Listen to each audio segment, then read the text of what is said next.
Wow, what a nice and lovely day. I'm sure glad no one said boo in chat. Ah!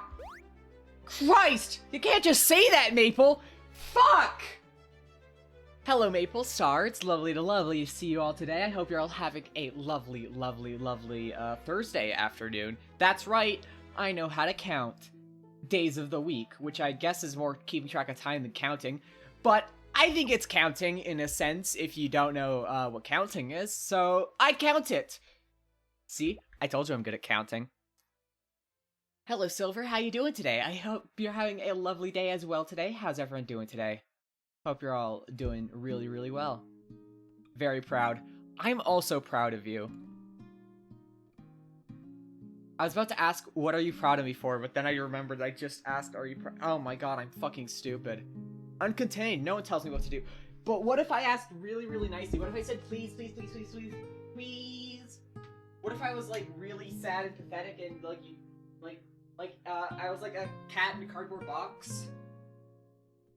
Outside in the rain when it's raining, and I was like all wet and like bath. Did you see the news this month?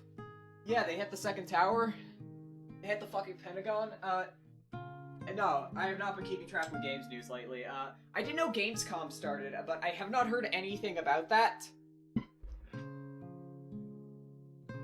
Bees. No, not yet. Okay, sorry. Yeah, no, I know nothing. I am clueless. I am the clowns of Indie Direct no more.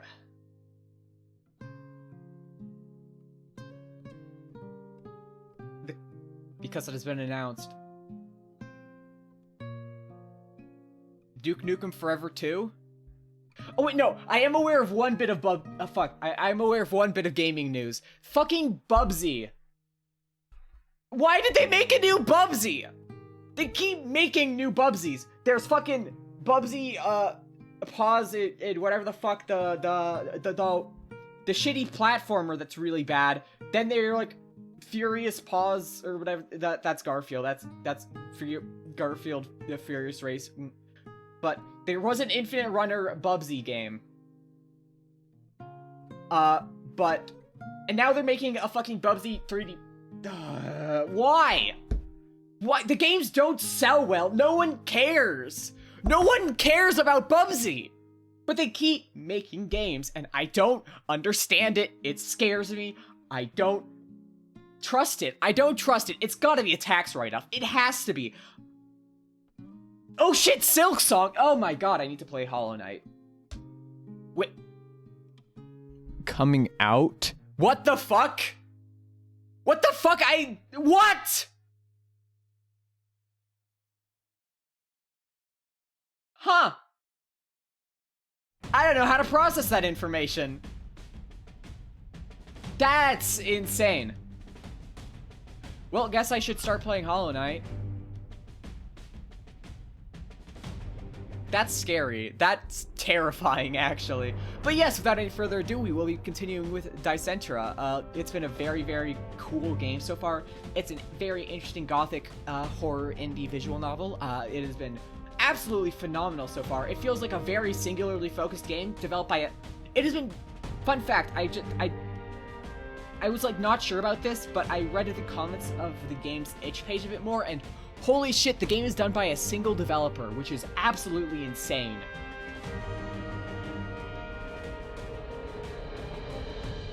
And you definitely feel that in the writing, where it's very much focused on the characters and the themes. I feel like there's not really anything distracting you from it, and I feel like that's very unique and interesting for a game so far. I've been really enjoying it, and I can't wait to continue it with you all right now. Whip. Yo! Joy, he's loose.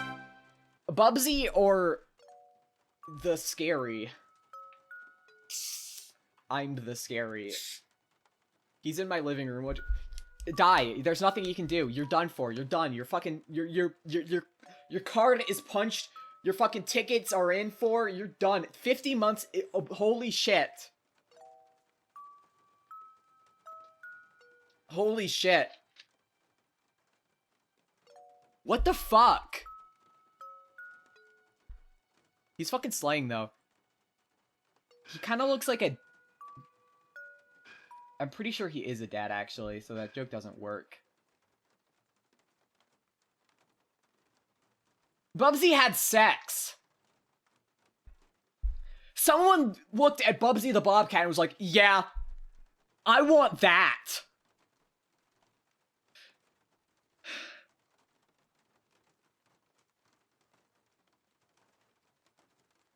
The new Bubsy game is made by a furry.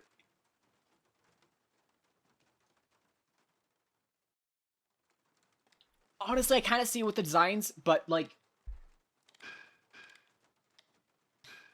good for them. Anyways, without any further ado, let us continue. Yeah, I want that too. I don't know who Bubsy is. You don't want Bubsy. You do not want Bubsy, the Bobcat. No. No. No, you do not. I am just going to say this up front. You do not. You deserve better than Bubsy the Bobcat. I meant the guy from the game earlier. Oh, yeah. He's fine. He's just chilling. The morning air is cool against my face. My eyes close in appreciation, knowing it won't stick around as the day grows heavy with the midsummer heat.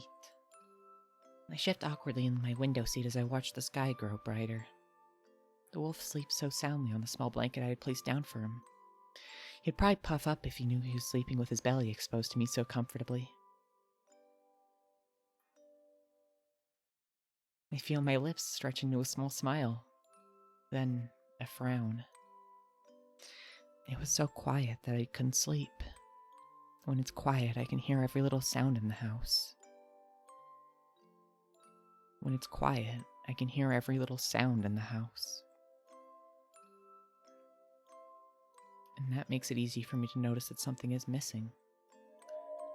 There's one less ghost to go bump in the night. My ears are waiting for sounds that aren't there. My eyes are waiting for shapes that aren't there. Is that why why is it that the ghost of a ghost has so much more presence? Something breaks me from my thought. I hear a slight cooing sound right next to me. I look down and see a small brown bird sitting on the sill of my open window. My mouth parts. A mourning dove. It softly calls to me and hops on weightless feet. I lean forward and slowly reach my fingers out towards it, wondering if its feathers are as soft as they look. It flies away before I can touch it. I let out a soft gasp and the corners of my mouth fall once again. I pull my hand back and lean my head back against the wall. I let out a sigh as I watch the dove disappear into the sky. The sun has started to rise over the trees, and its light hits the painted colors on my window. Like everything about this place, I have it memorized. The same clouds, the same shades of blue and pink, the same rays of light that pierce through the leaves, the same shadows. A foolish part of me keeps thinking the day will come where I finally get to see a sky I've never seen before. Ugh.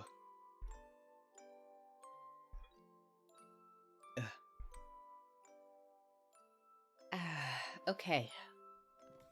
Wood creaks. Only one person makes that sound. His day has begun. I search for a glimpse of the morning dove again. Instead of wings that fly around freely, all I see is the sky as it begins to bleed red. The brightness of the sun is smothered as the moon devours it and takes its place like a celestial doppelganger. Out of the corner of my eye, the rainbow lights that dapple my room have vanished.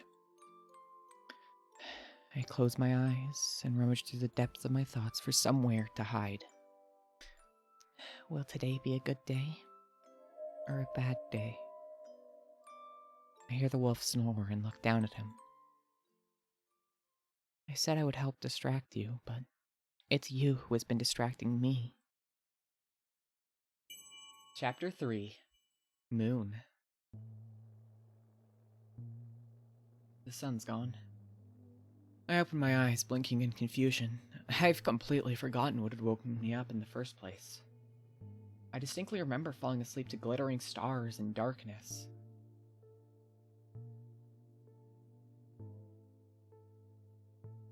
So I'm surprised to see the moon still so high in the sky. And red. So much red. Scarlet bleeds into every corner of the sky. The light from its atmosphere bounces off the floorboards of Dove's room, casting everything in an ominous glow. I thought we had gone to bed late. I must not have been sleeping long. I stare at the full moon outside.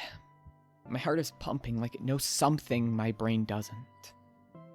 It must be on edge from the lack of sleep. But I don't feel tired. I feel like the moon's face is looking right at me, waiting with a patient grin. Like it can't wait to witness my reaction when I figure out the answer to the riddle it's given me. I feel my fur grow stiff. I swallow. It's morning. But why on earth was the... I jump 6 feet into the air when someone bangs on the door to Dove's bedroom. Out of instinct, I rush under the desk beside Dove's bed. I remember it clearly now. It was that exact banging noise that had pulled me from my sleep in the first place. Jesus Christ, don't fucking jump out at me like that! Anyway, she's the little girl who I was talking about, who's very normal. She's so cool. I love her. I love her. She's very pretty. Gives her like a few head pats for luck. She needs them. Dove suddenly appears before me and clamps a hand around my muzzle. I start to squeal, but she throws a finger in front of her mouth to silence me. The banging continues. I hear someone rattle the locked doorknob. Dove! Open the door! Dove glances in the direction of the man calling for her. Just a moment, Father. Dove's neutral answer is a stark contrast to my trembling form. Her gaze swings back to me, and before I know it, I'm being hauled off my feet. My immediate reaction is to thrash in Dove's arms. Is she about to offer me up to the witch? I try to whimper through the iron grip around my snoot, but she squeezes tighter. I think they definitely meant snout, but snoot is very funny. Snoot is very informal considering the context. Like, it's all very dramatic, like, you know, very formal prose, and then snoot. Just a little snoot. Booping the snoot. I'm also booping the snoot. Look at the fucking baby. Look at this fucking baby. Look at the little baby man. Little baby man. Boop. Boop. See, he's got a very boopable snoot. God, the game's art is so fucking good. Hey, Cooler! We're booping his little snoot. Also, God, he's hot, right? Like, I'm not the only one who thinks that, right? Like, come on, man. He paints his fucking nails, I just noticed that. Dude, he's doing the makeup. He's got the fucking look. Honestly, I respect it.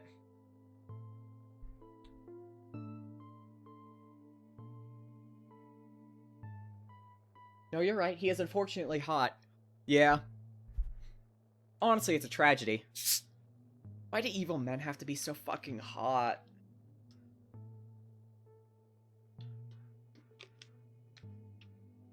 Hold on. This can't be. My bisexual senses are yeah, you're not inaccurate. Fucking women, men, drools. Shh. I freeze in her arms.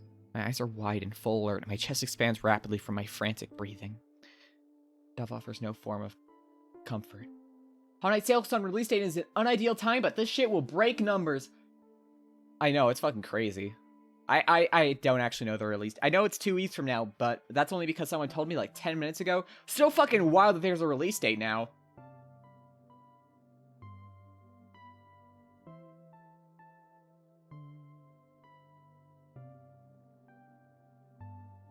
What's wrong with September 4th?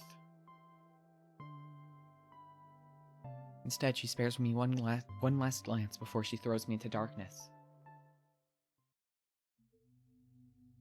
I land on plush blankets with a small bounce and a slight yelp. I see a small glimpse of Dove staring down at me before she closes the gap between the thick curtains of her canopy bed and extinguishes all of the light. It's like I've suddenly been thrown into a pit. My ears twitch at every subtle noise.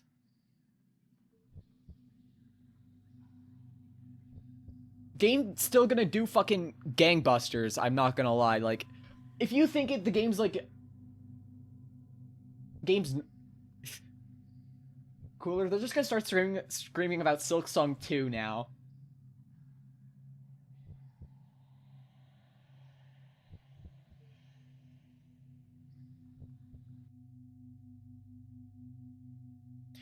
The scent of wilting lilacs floods my senses. It's as if Dove sleeps with decaying flowers in her pillowcase every night.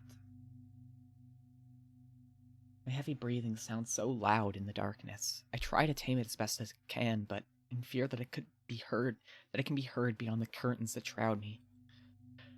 I hear Dove's bare feet drag along the wooden floor, then a click, then a creak, then heavy footsteps enter the room. My bones nearly jump out of my skin from the sound of lightning that breaks through the quiet.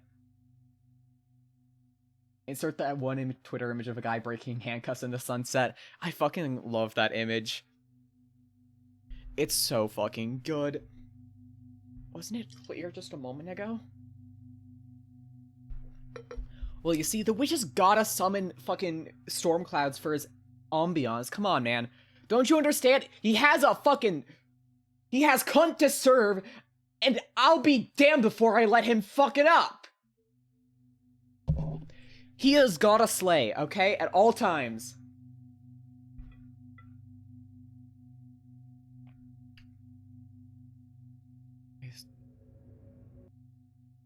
I swallow hard. New noises start to appear out of nowhere.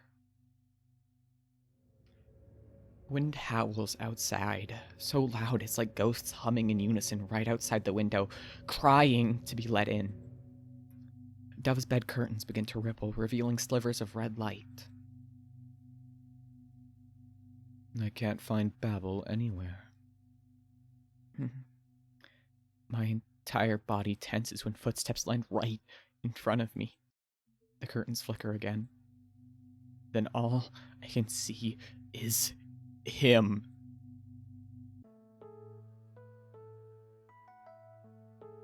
You wouldn't happen to know where they are, would you? Dove's father stares down at her from the tip of his nose. His hands are crossed behind his back. Did you check the rooftop garden?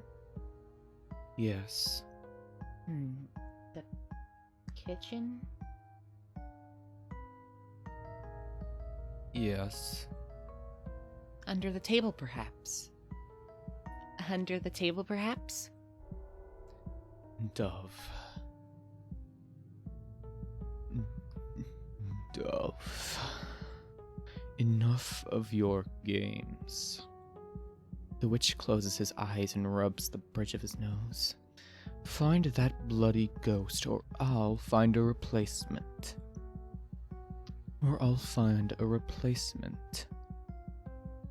Is that a threat? Is that a threat?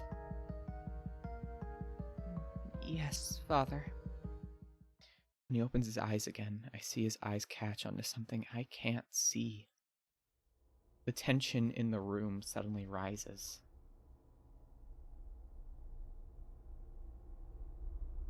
Wait. The blanket on the floor. Fear begins to claw its way up my throat, threatening to spill out in a cry. The witch's eyes drag upwards to Dove, then to the walls. He begins to search around the room. I stop breathing. The sound of the storm becomes muffled for a moment, amplifying the sound of every creak and heartbeat inside the house. A noise in the darkness of Dove's bed makes me go completely still. It sounds like wood knocking together. And by the looks of it, I'm not the only one that's heard it. The witch stares directly into the dark between the curtains. My urgency to stay hidden isn't shared, it seems. Red eyes peer right at me. Every beat of my heart feels like an eternity passing by. Then he looks away.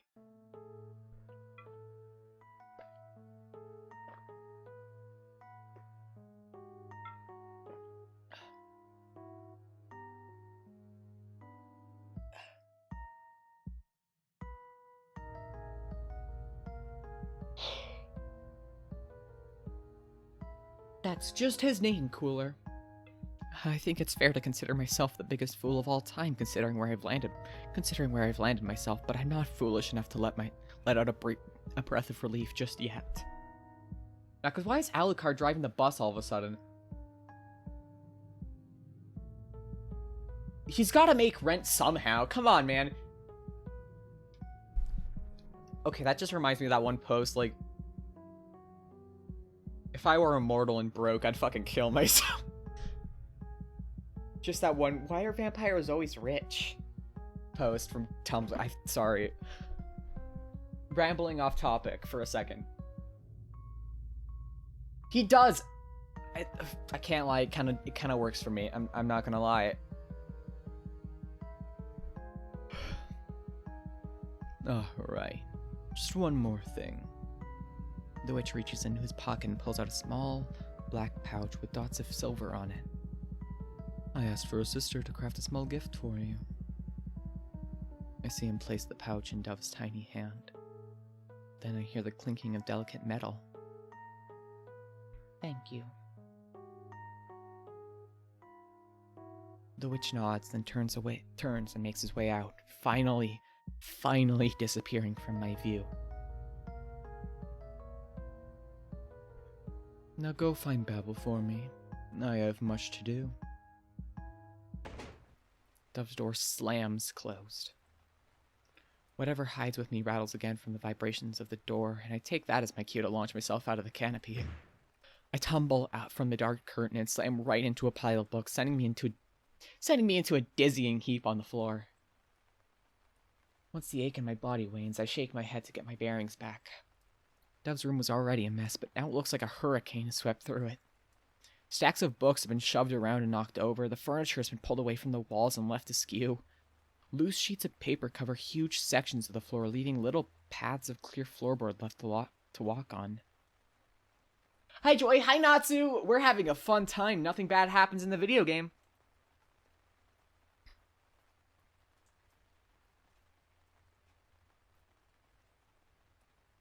And he got huge bazungas. He does! Dude, he's hot. What do you want? Natsu, I fucking look at him. Right? Like, damn, girl.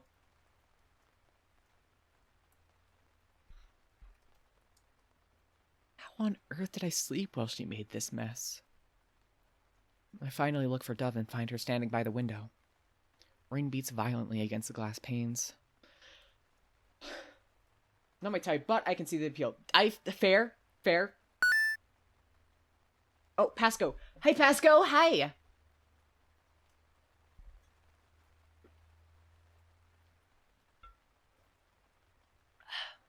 Hydrated. No, that's real. I can't really do it either, but, like, it's the eyes that get me.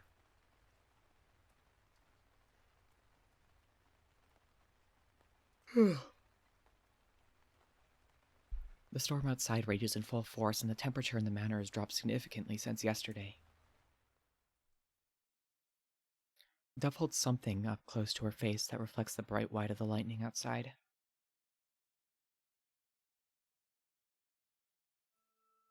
A bracelet? Tiny charms hang from the thin silver chain. A rose, a sun, a moon, and a heart. Hey, those are the chapters so far! Dove seems completely enamored by it in a way that I've never seen before. pretty.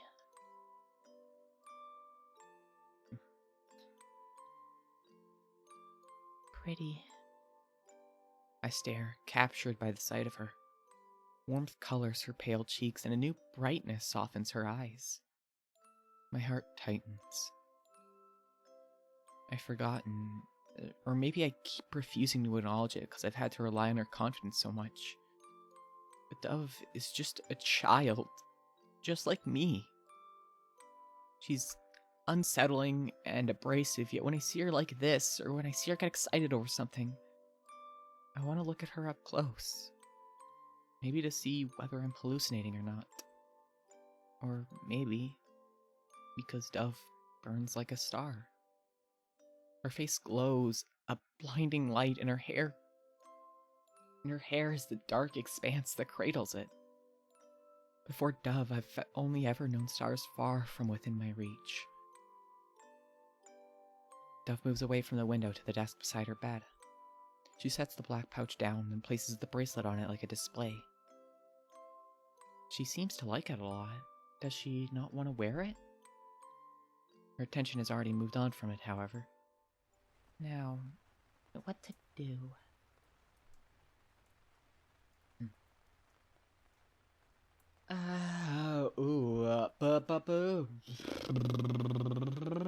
I forgot to do vocal warm-ups before stream today, so I'm sorry if I'm a bit fucking, a bit worse than I usually am.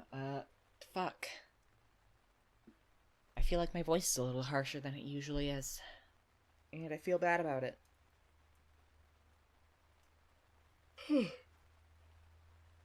I feel like my higher register is a bit more, fucked than it usually is. Which is not good.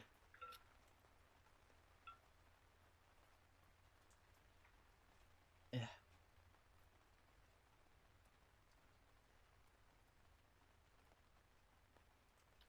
Dove twirls around and faces me with her hands on her hips. There's no Babel to find. I perk up and my ears stand straight. But there are other ghosts to find. Once Dove gives the clear for us to move out of her room, the first thing I notice is how different the house has become once again. Like when I first arrived, it's cold and threatening.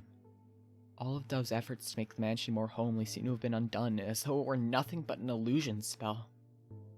Dust cakes the floor, spiders crawl on webs in dark corners, and the windows cast red patches of light that do little to brighten its surroundings.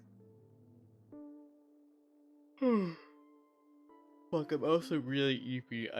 Sorry. I was, like, not sure if I want to do stream before this, because... Ugh. I lead the way on cautious paws, vaguely remembering the way to the study. When we finally get there, I realize there's a problem. The study is now occupied.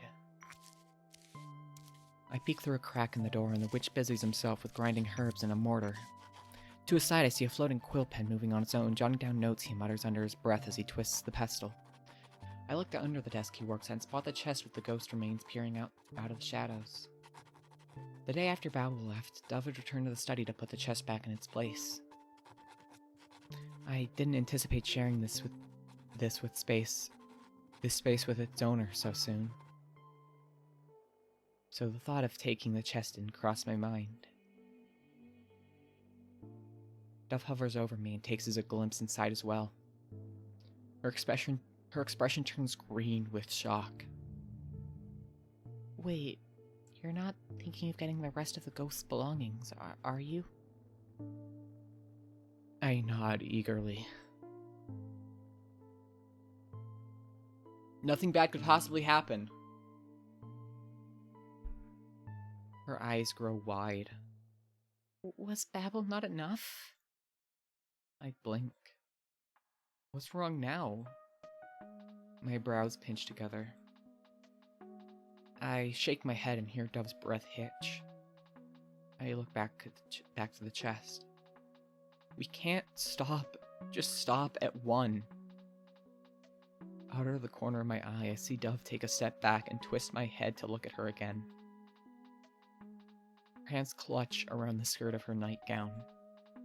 She looks at me, conflicted. Not knowing how else to convince her, I slowly walk towards her. Dove stiffens as I approach her.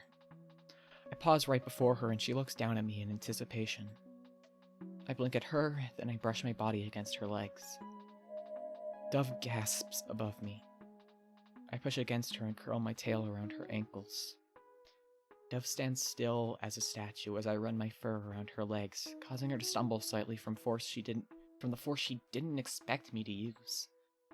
After I finish circling her, I look up at her with bright eyes in hopes that this time, I can get her to put her faith in me. Dove peers down at me with a blush on her cheeks before closing her eyes and taking a deep breath. She then pushes past me and enters the study.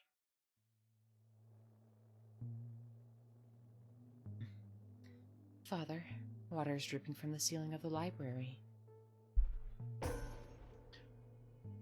What? Hells! Did the books get wet? Hurried footsteps make their way to the door, and I quickly scurry into the shadows to hide. The witch stomps out of the study with Dove hot in his heels. She casts a quick glance at where I skulk before they both disappear down the hall. I waste no time running into the study. Now it's my turn! I'm breathing hard when I make my way back into Dove's bedroom. The second I shut the door with my back paw, I spit out the ghost belongings from my mouth and wipe my tongue on the fur of my arm. I look at the pouch, bundle of hair, and bone on the floor. Oh gods, I hope that wasn't disrespectful. I twist my head to search around the room. Dove hasn't returned yet. Should I try to look for her? Or should I just burn these in one go? Knot forms in the pit of my stomach at the thought. No. Dove needs to be the one that does it. Feeling resolved, I pick up the artifacts with my teeth again, and I look around for somewhere to hide them. My eyes land on the quilt on the floor, and I pad over to it. I dig my nose under a corner to flip it over, then gently place the objects flat on the ground before I flip the corner back over them. That's inconspicuous enough for now, I suppose. I'm sure nothing bad could possibly happen! It's gonna be fine. The witch could never discover an inconspicuous lump. We can just tell them it's a normal, inconspicuous lump. And he'll be like, wow, I thought it was conspicuous at first, but I'm convinced now. It'll be great, it'll be great, it'll be awesome, I'm doing good. So I can go find one of the ghosts.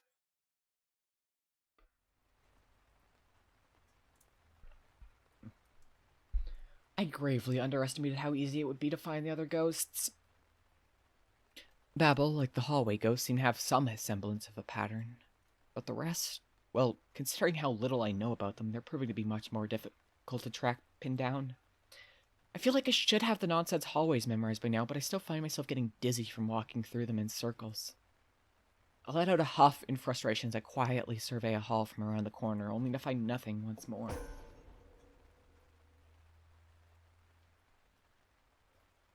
Stupid ghost!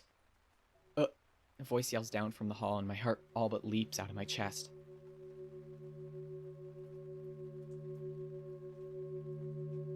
This is ominous. With that, I'm gonna go refill my water, because... Also, I've had, like, this weird, like, stuffed feeling in my, like, right ear the entire day. I don't know what the fuck is up with it, but it is really bothering me. It sounds, like, vaguely muted. I don't know what the fuck it is. It sounds like there's, like, an earplug in there, and I don't... It bugs me a lot. I don't know what the fuck it is, but... That sounds very... Yeah, no, it's not fun. I'm not having a good time about it, but I don't know... It's not, like, that bad. It's, like, I can still hear out of it just fine, but it's, like, very slightly muffled, and it's just, like, just slightly annoying to me, and, so, I'm gonna put a drill bit in there and just fucking...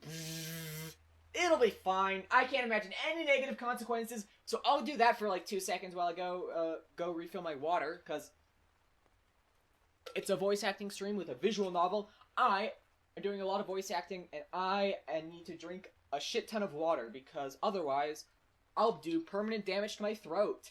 And you don't want that to happen, because otherwise I'll have to take another 3-month break, and I don't want to do that again, because that was not fun. I did not enjoy it. I really like streaming, and I don't want to have to fucking take another break, because I really enjoyed this. I'm enjoying this game a lot, so fuck you. Wow, I'm, like, talking a lot more than I usually do these streams. Like, I feel like I'm a lot more energetic than I usually am. I don't know if that's, like, an actual thing, but I definitely am talking more, which is fucking crazy, considering how quiet I've been the last few streams. Do I ever shut the fuck... Jeez, okay. I'm going to go refill my water. Give me 2 seconds.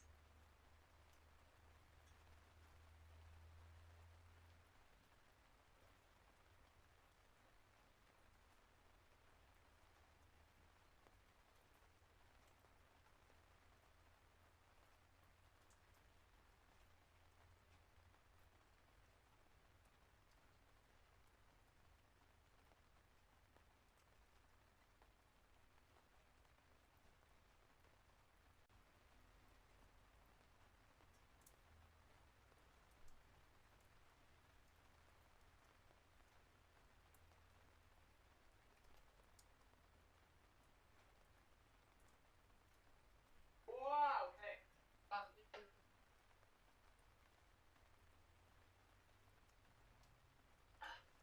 Water refilled. There we go.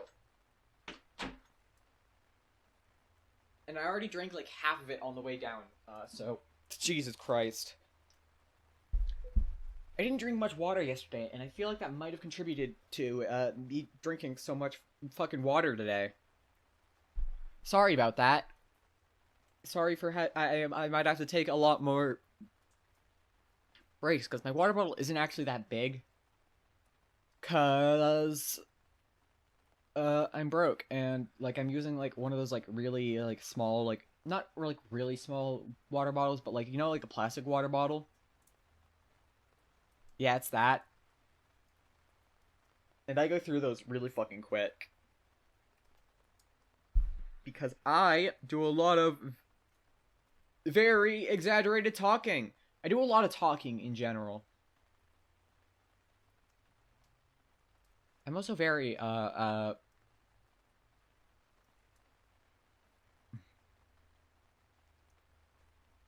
guess I'm very breathy when I talk. Not like...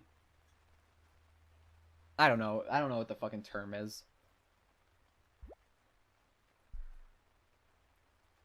I should probably know what the term is, but I don't. I'm not, like, professionally trained or anything, so I'm just, like... I talk big, I fucking guess. I also talk very quick. I don't know if I talk too fast. I feel like I talk too fast, but, sometimes I feel like I need to slow down a lot, but, shit. Hyperverbal? Maybe? I don't know. I'm either, like, really focused on the game, or I get distracted every 2 minutes. You must really like the feeling of falling. I don't know whose voice this is.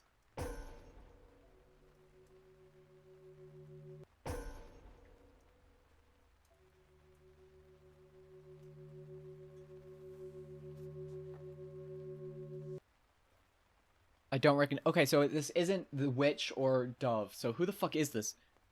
You must really like the feeling of falling. Do I have to send you flying again for you to learn how to stay out of my way? I don't recognize the voice, but the sound of dragging that follows it is awfully familiar. Grell! I quickly spin around and... Well now, who might you be? The air in my lungs feels like it's been punched out of me. Who the fuck is this? A figure stands before me and looks down at me like a cat that enjoys playing with its food before it eats it. His eyes are wide and his smug grin is feral. Hello, I'm Dog.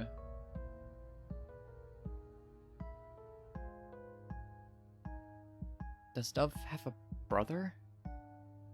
Oh, I should be voicing him like a little shit!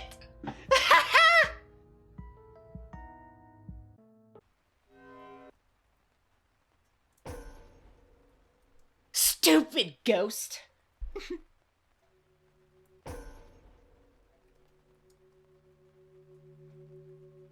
You must really like the feeling of falling. Do I have to send you flying again for you to learn how to stay out of my way?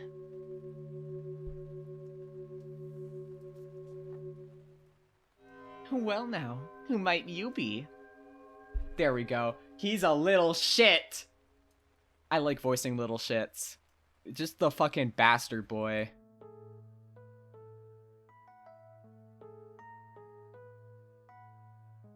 Because this boy looks just like her. The only difference is a smidge of dark markings around his blood-red eyes.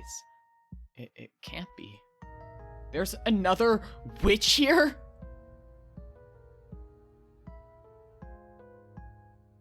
You're not like the other pets she's tried to keep. You're not like the other pets she's tried to keep. The boy circles around my petrified form like a predator.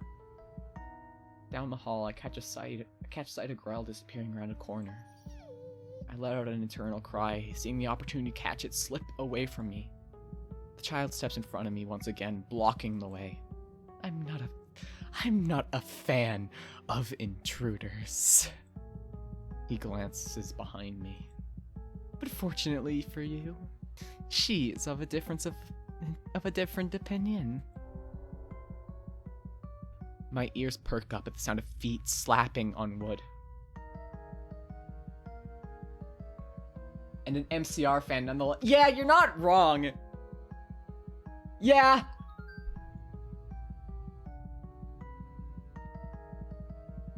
A white gown takes over my vision as Dove skids to a stop in front of me. Her wild hair flutters like delicate feathers with the heavy breath she makes. What are you doing? The boy grins and crosses his arms behind his back. Oh, nothing.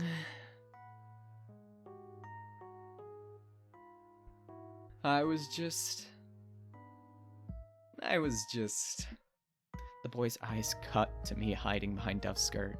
His gaze is sharp like a knife. Saying hello. Dove's hands curl into fists. Just hello. The child chuckles. Well, it's far too early for goodbyes, isn't it? Oh, he's a smug motherfucker. I want to deck this fucking child. I'm gonna beat the shit. 1v1. I'm gonna... Good bit. Kill a fucking kid. It seems we've learned something quite interesting this time.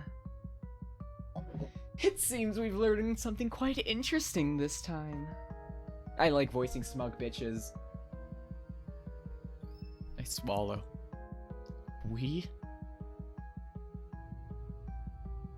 And the blood caps seem to be blooming well from the last one, so I have no need for this one. He narrows his eyes at me. Yet. I can see Dove go rigid. The boy bends at the waist to see me better, but she steps in front of me to block his view. My. So protective of your new little pet, aren't you? He leans back and retreats a step. Very well. He's a special one, I suppose. The glint in his eyes makes me feel completely exposed. I can't wait to see how long this one lasts. Dove seems to take that as a sign to hightail it away from this boy. She sweeps me off the ground and crushes me against her chest. Stay away from him. As Dove carries me away, I keep eye contact with the boy, who maintains a sly smirk and watches the distance grow between us. No need to tell me twice. Just before we round a corner, I see the boy suddenly stumble forward and break into a violent cough. Dove's pace falters for a moment, but she manages to speed up to get us away faster. He's dying, by the way. He's fucking, like... I'm fucking dying, man. He's got fucking, I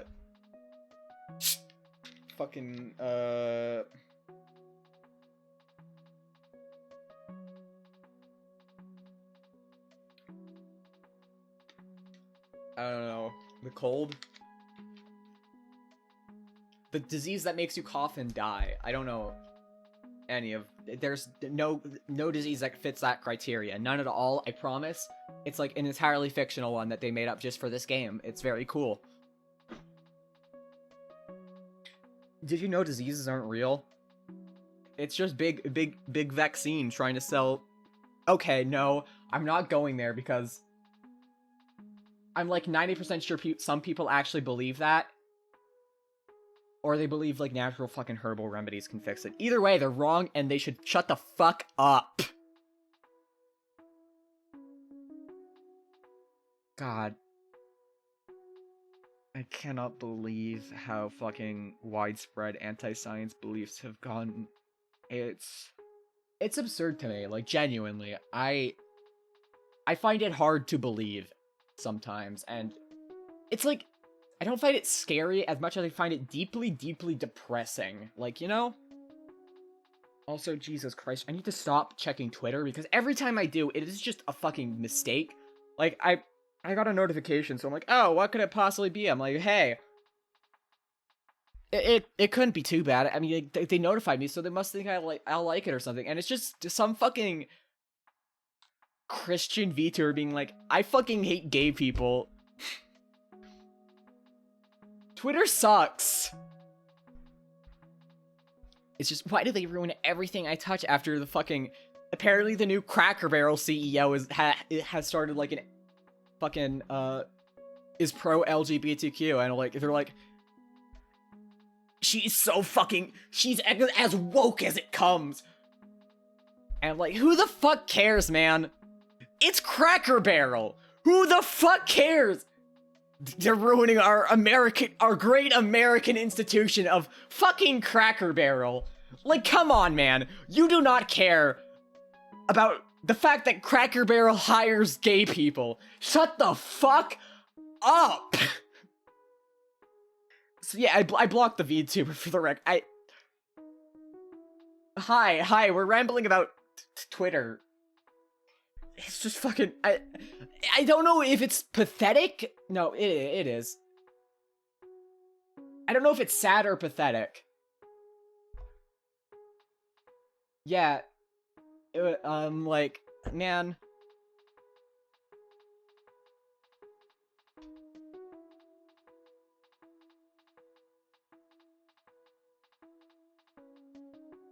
"9/11 for old white people."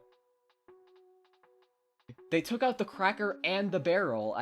Fuck, someone made, I know Zubat made that joke in fucking Discord. I'm like, that's really funny. It killed me, I'm not gonna lie.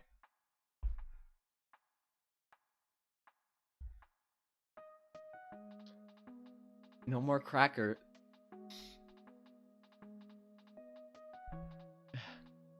You know what? In mourning of the new Cracker Barrel, we'll also be removing the cracker from this stream. That's right. No more VTuber. This is just gonna be a dead silent stream. Fucking 5 hours of dead silence. I'm gone. They're putting me down tomorrow. I think it's fucked up. Man. Ugh.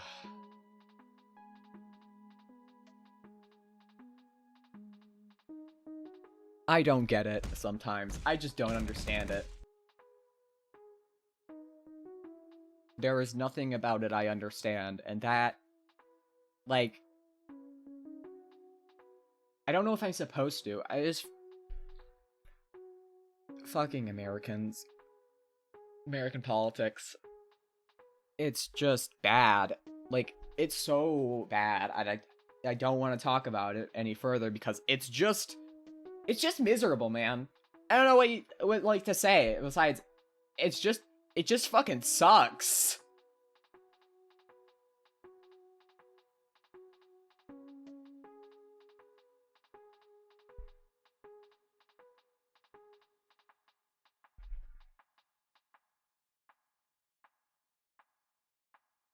Like, do they do anything besides hate gay people?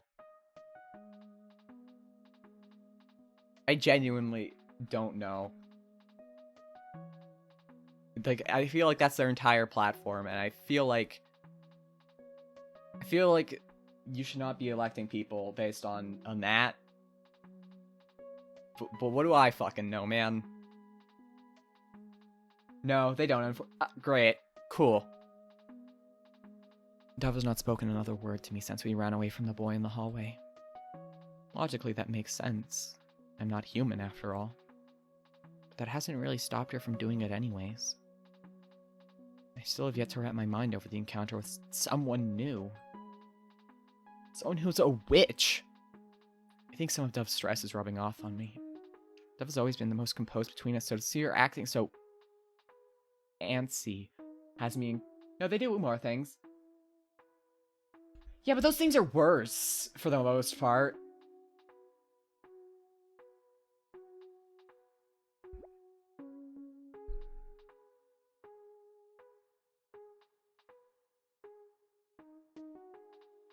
They also hate every other group. You know, I gotta respect the consistency at least. No, I don't. I don't respect the consistency. I think...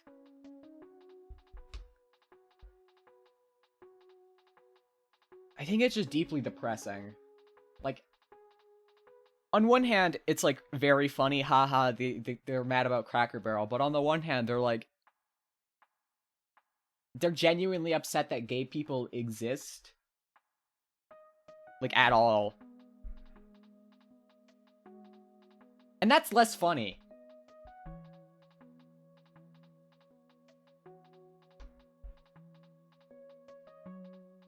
Because... it fucking sucks.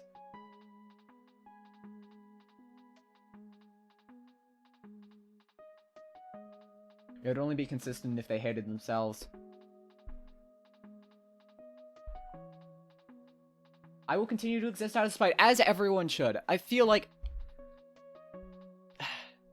I guess to all my American viewers, I'm sorry. And I know it can feel like the world is against you sometimes. I know that there are a lot of people working against you, and it fucking sucks. I'm not going to act like I understand, because I am not American. I do not understand all of your internal politics. It doesn't directly affect me, and it just makes me fucking sad. Oh, were you America hate? Yeah, no, but no matter how many people are fucking assholes or just hateful fucking bigots and want you to go away, don't. They want you to be quiet, to fucking disappear and stop being yourself. They want you to fit into these tiny fucking boxes, and you're better than that. That goes for everyone, I think, in general, no matter what.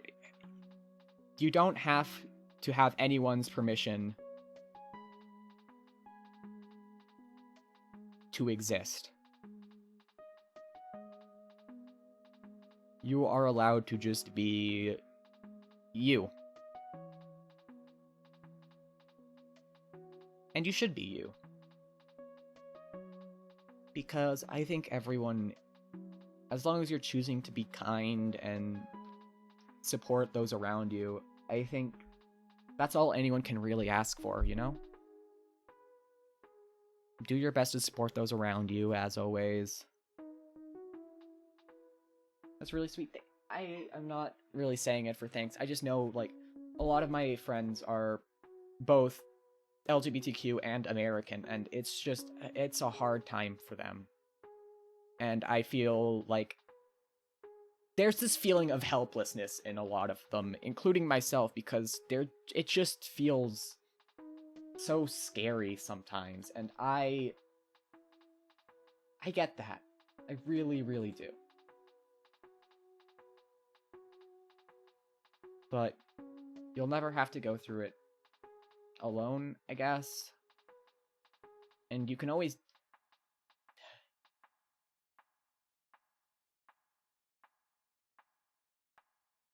You can always organize. I don't know.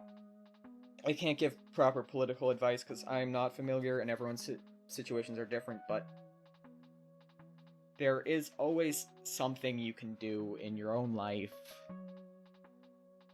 And fuck.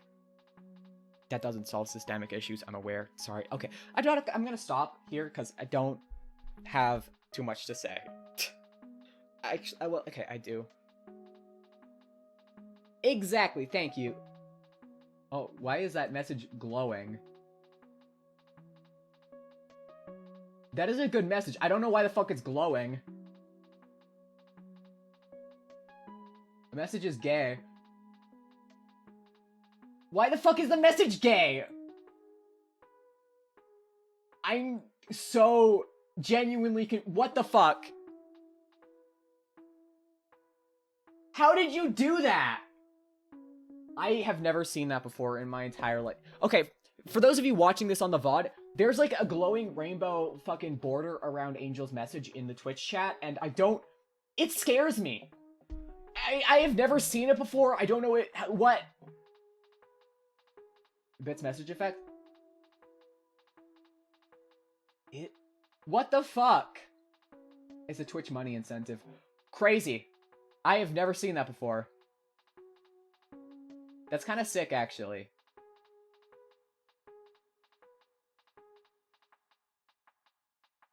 Oh! It is a Twitch message effect. Fuck, I had never seen that before.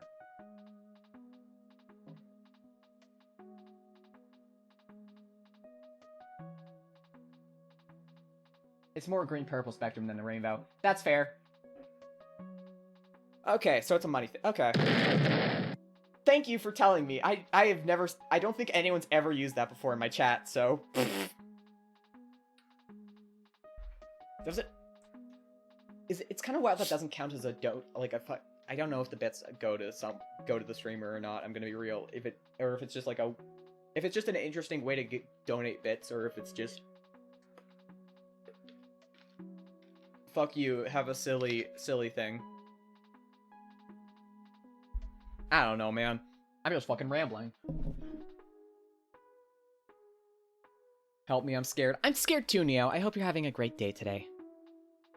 Dove has always been... Okay, wait, I already did that line. Back to the video game. Anything that worries her worries me even more. Dove sits where I now expect her to be most of the time. On the floor. I guess it shouldn't be surprising that the little side table she'd previously repaired has fallen apart once again. Her solution is to get it standing again. Her solution to get it standing again is to slather it with thick globs of glue and wrap even more twine around it. This plan is not working as well as it did the first time. I can see Dove lose her patience with every new wrap around the broken wood with twine. I count every new impatient twirl Dove makes around the twine. 21, 22, 23. Oh. The twine ran out. Dove stares at the empty roll with a stunned expression. I feel anxious looking at her. Unless you've already played it, in which case you should play it again. I have played it! I'm pretty sure the VOD is up on YouTube. I only got a few endings, but it was definitely a game.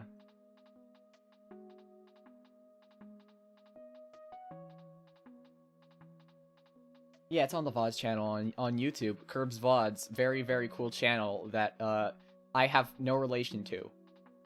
Probably. I'm lying. I've honestly considered starting to upload clips, but honestly, I don't know how clippable a lot of my things are, because I really just talk a lot.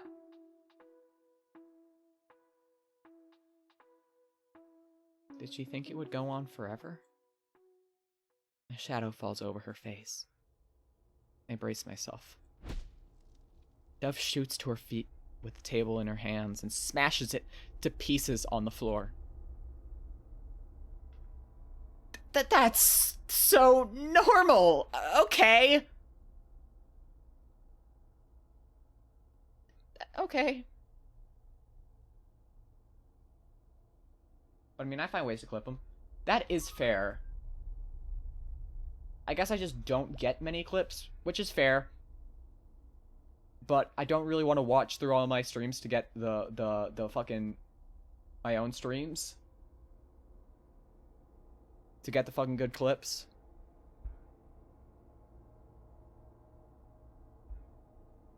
Plus, I just don't know if many of my funnies are...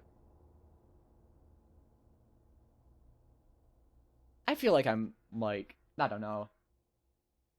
I'm very much more, I very much put more effort into my performances and being, you know, emotionally, like...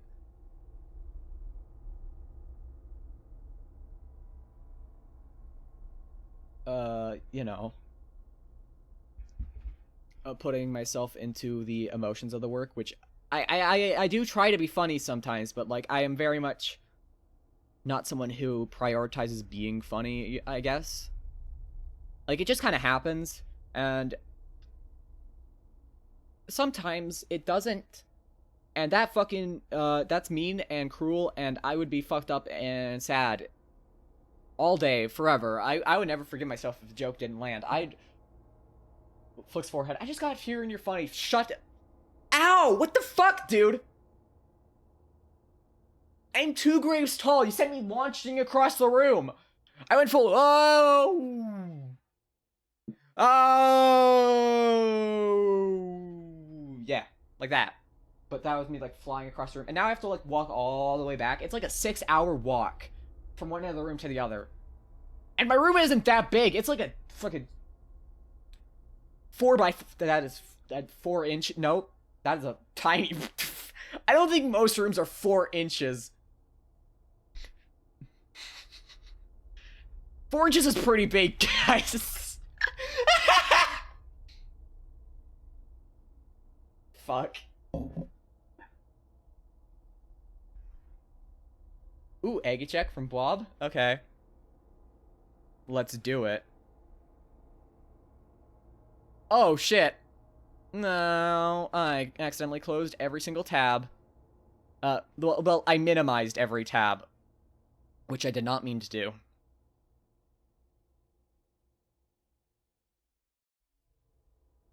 This is gonna shock you. I'm trying to be a supportive friend while I'm... No, that is more than fair. I'm Puppy. Haunted daughter. Aww. I love you, Dove. You're my favorite. He's so fucking evil. He's fucking scary. Oh. It's not a phase, Dad. It's not a phase, Dad. I'm fucking cool, man. They're the coolest band ever, and I will never regret getting my fucking ears pierced, or my hands pierced, or my... Oh, fuck. Wait, I just realized. They have fucking Luvy's haircut. I need to go text the Luvy Gold right now.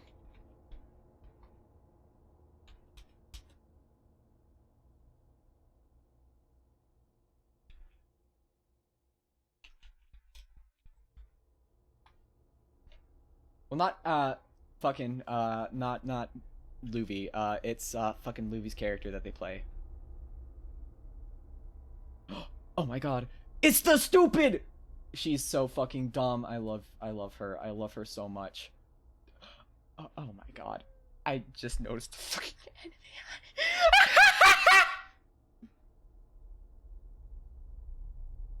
Is it pronounced Luvy or Lovey? 50-50. The fucking anime eyes are killing me. Oh my god, Blob. I love your... The fucking creature. Snorf. A big ass fucking nose. Oh, nah. She got Lorenzo! She got a little fucking baby turtle! Basil, if he was based.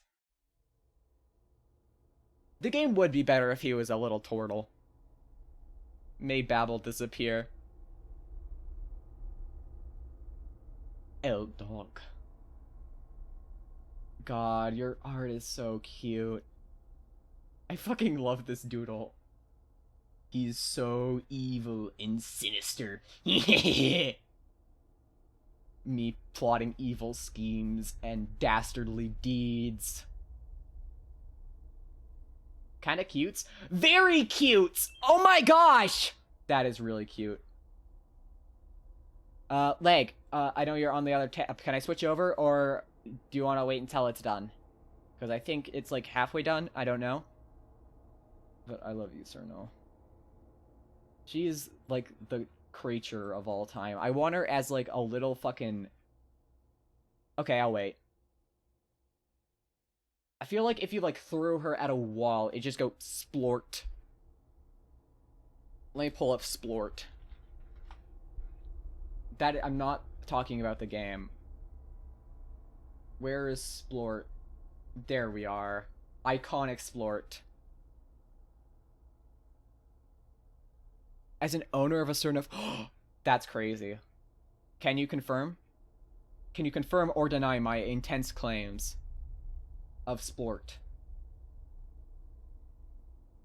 Yeah.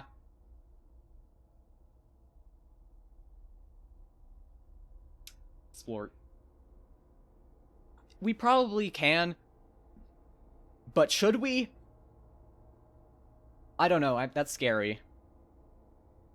Also, I picked up a few games that I'm like really interested in streaming. I did pick up Peak, which is, you know, the one of the bigger games to stream right now. The Dark Queen of Morthulm, which is seems to be a really interesting game, and Your Turn to Die, which I've heard really good things about. But I will say, when booting up the game, the fucking intro music sounds the most like 2010s fucking... It is a very 2010 song. I don't know how else to put it. Like, just the title screen music. I don't know if there's a better way to say it, but I'll just pull it up real quick. Because it's really funny to me. I'm gonna get, like, a few other voice actors together for it once I'm done with, like, Undertale and Deltarune. Because I'm gonna try and only have, like, one bigger, like, voice acting project at a time, instead of doing, like, 4. But here, I'll pull it up real quick.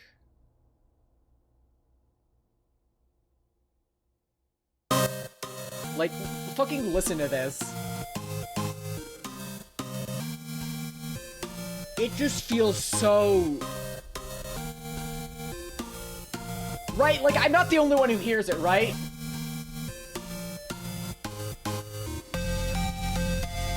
The fat rat tech, like, right?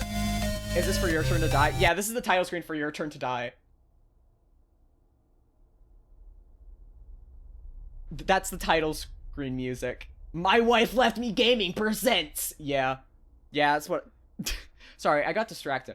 I am going to play it eventually. I'm really looking forward to it. But yeah, no, that's the title screen music.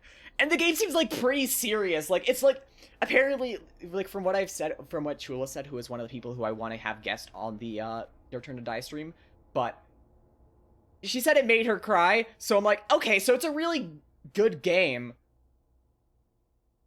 But that fucking title screen music... Have you played Of the Devil? I have not. I'm pretty sure, like, the first chapter, I don't know. I'm pretty sure it's paid, and I haven't... I completely forgot to pick it. Serotonin Rat is also a big fan.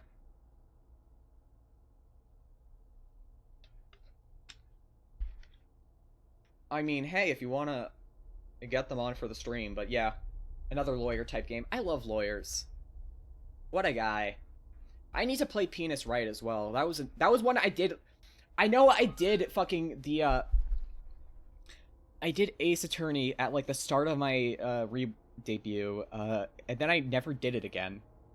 I did like 3 streams of it with the final. I got to the final case with Edgeworth, and then I was like, okay, I'll take like a week's break, and then I never streamed it again. Like 2 years, and like a year went by. I really want to play Phoenix Wright. Like, I really enjoy the games. Don't get me wrong. I got very hype. I'm like, oh shit, that's sick as fuck. I love the feeling of, like, slowly piecing together a puzzle. I feel like it's very, very fun. It's a good game. penis right with a character named Edward. I...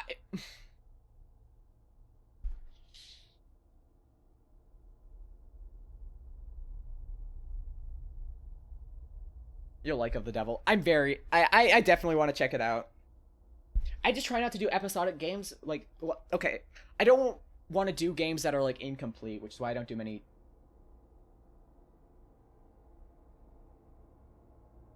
Toho, he's so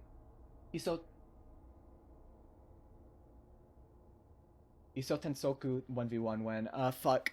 Sorry, I don't. 1v1 me. Whenever I'm bold enough to lose... Oh, then you're gonna have to wait a while. Okay. I might actually do it, because I can do them when they... Because I'm also planning on doing Undertale, so I'm breaking my rule, eventually anyways, so... I'm like... Because I'm like, I don't want to wait, like, 20 years and have to be like... I tend to... I've gotten more comfortable with leaving streams off as shorter things instead of, like, having to do an entire game all at once, you know? I've gotten a lot more comfortable with that, which is something that I've, FNAF when? Apparently just whenever the fuck I want.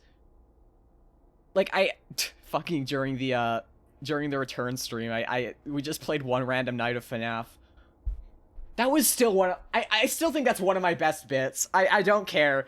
That stream was fucking hilarious. That luck was really odd, too. God damn. One FNAF. Yeah. Apparently, FNAF is just... You died multiple times in night 2. Yep.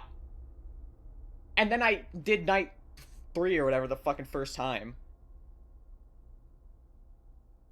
Foxy Aura farming. Foxy Aura farmed on me the entire night! He got aggroed. Stayed the fucking... I'm going to get you post the entire night. I think we had 2 characters show up at the door the entire night. Which game? FNAF 1. It was FNAF 1.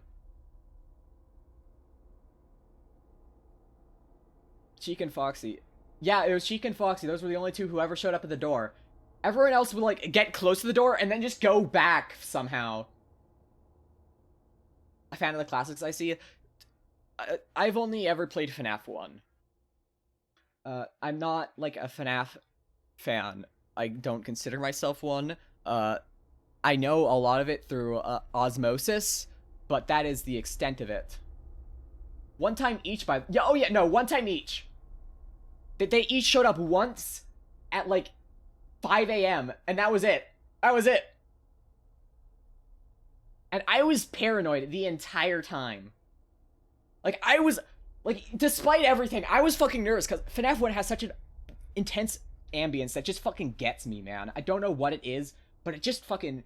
It makes me feel very paranoid, and I really like it. I think it's, like, one of the few games that just get me in that sort of way, where I'm just like... Nothing's happening, but I still feel real fucking anxious.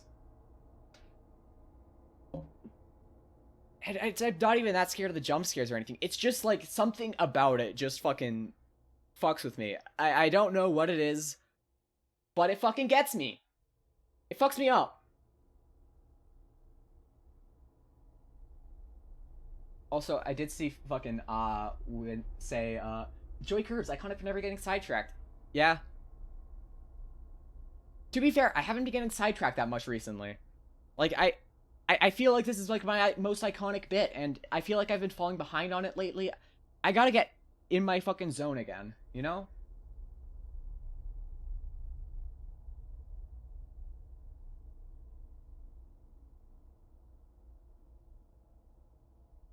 Okay, sorry.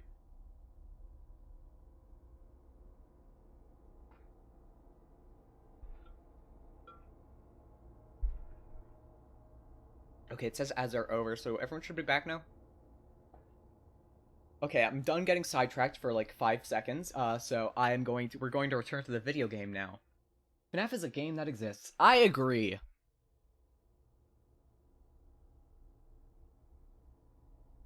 Oh, okay, I'm waiting for Neo. Is Neo out of ads yet? I'm just gonna keep asking it. Are we there yet? Are we there yet? Oh, I'm back. Okay. Hi.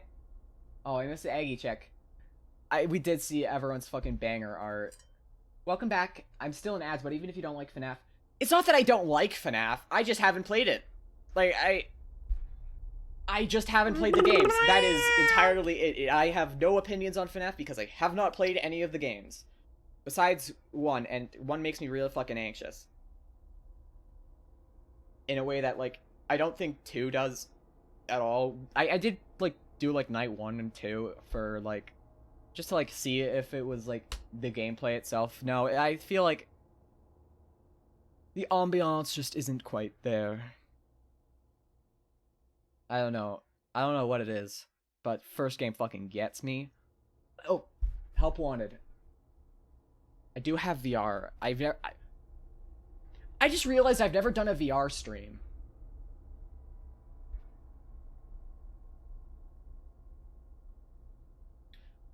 I have a Valve Index.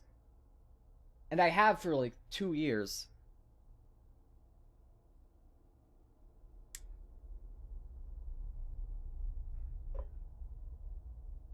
Part of it is just because, like,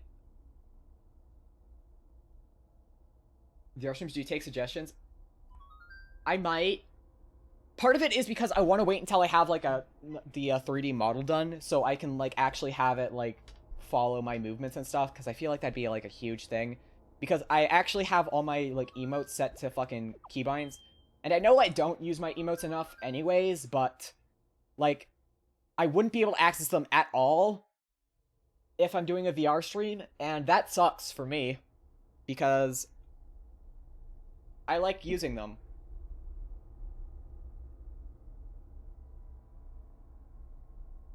Yeah, Scummy's been working on a 3D model the last little bit.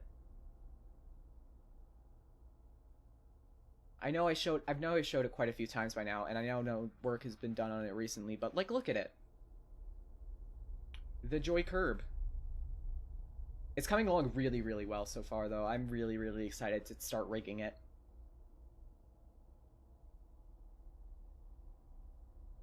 Me too. We're experimenting a lot with it. We're trying to push it.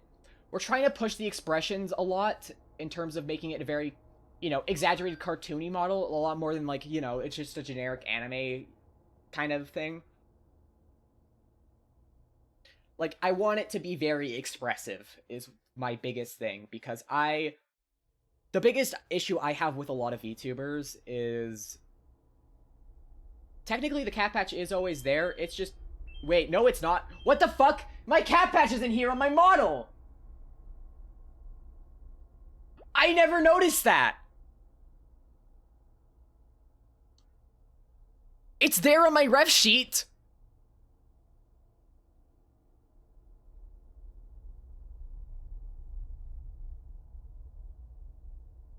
Oh wow, I forgot how big the fucking ref sheet is. See, it's right there. It's supposed to be there.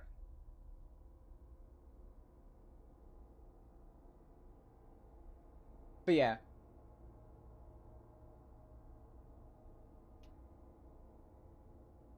I can't believe I never noticed that for, like, how long I've been using this model. Oh my god. That's crazy. But yeah, no, that's one of my things with a lot of VTubers, is that, like, even when they're, you know, talking and stuff, it feels like, without toggled expressions, they feel very flat emotionally. Like, it just kind of feels like, you know, everyone's just kind of like, if you're going to be, like, an animated character, be fucking animated, you know? Push it, you know? There's so much room to have fucking fun little visual things, and, like, sparkle, and have visual effects. And a lot of people settle for just, like, you know, having it be, like, a smile, like, a faint smile, a little cry, but, like, you can go fucking crazy cartoony and, like, exaggerated with it, you know? That's why I think, to be fair, it is also entirely a matter of, it's hard as fuck to do. It is so difficult to have it look right in a variety of circumstances. Like, there's that, one, it's just difficult to, track. and have it like look good in a variety of circumstances. Like the more laid back, like I guess no, the more standard expressions look really good in a variety of, because you can really easily pose them around. You can move them. They look good no matter what angle you look at them from, because they are very simple. You got the model looking good from one angle, it looks you got the initial model looking good from all angles, and then you're pretty much good to do whatever you want with expressions, because the expressions will kind of carry across whatever angle you're at, you know? But with more expressive models, if you push it too hard or like you go too exaggerated, it does. It currently has about 10. But if you push it too exaggerated and like if you get it like at an odd angle, it can be very, very much.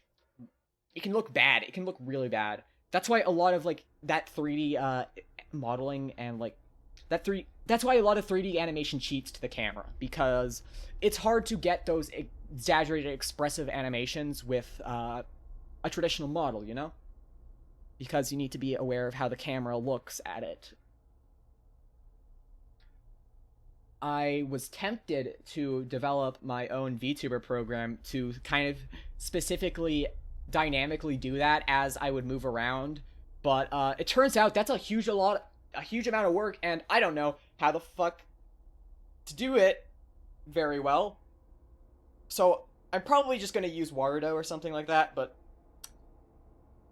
if I could get it working, I'd be fucking so happy. That is what I would love to be able to accomplish, to be able to have a model that really lets me cheat to the camera and sort of emulate that 2D animated aesthetic, while still being a 3D model, so I can push it around and do different poses and animate it like more dynamically, because then I can have it do fucking I can make it do silly little MMD dances. That is the goal. I just want to do silly fucking MMD dances all day. Holy shit, I got off topic. Oh my god.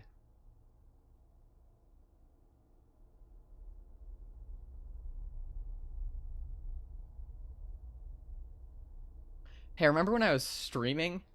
Remember when I was voice acting?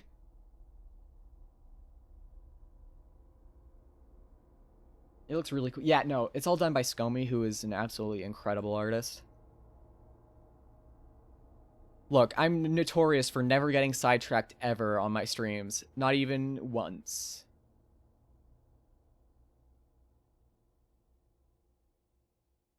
I narrowly avoid the splinters of wood flying towards me. Duff stands up, panting and staring at the mess she's created. That stupid old... A broken leg at the side table hangs loosely in her hand, but not for long. Why must I always have to fix everything by myself? Fingers wrap around it tightly, then without warning, she throws it with all her might at the wall covered in mirrors.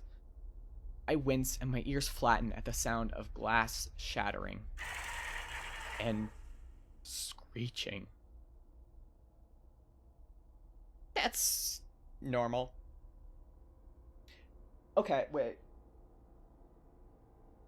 My hourly refill my water. So I'm gonna be like 2 seconds. I'll run ads actually while I'm doing this, so no one has to deal with ads for like the next little bit. So then everything works out. So see you guys in like 2 minutes when I'm back, or like a minute, a few minutes. I don't fucking know. I don't know how to keep track of time. Who do you think I am? A fucking watchman? A watch person who watches what the fuck am I talking about? What the fuck am I saying? I'm just fucking saying that's the raid button. That is not the button I want to hit. 1 minute ads. Okay, see you guys in like a few seconds. Bye bye.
Okay, I'm back. Sorry about the wait. I had to refill my water. But we're back now, and I'm very scary, and I'm ferocious, and I'm threatening, and you all should be scared of me.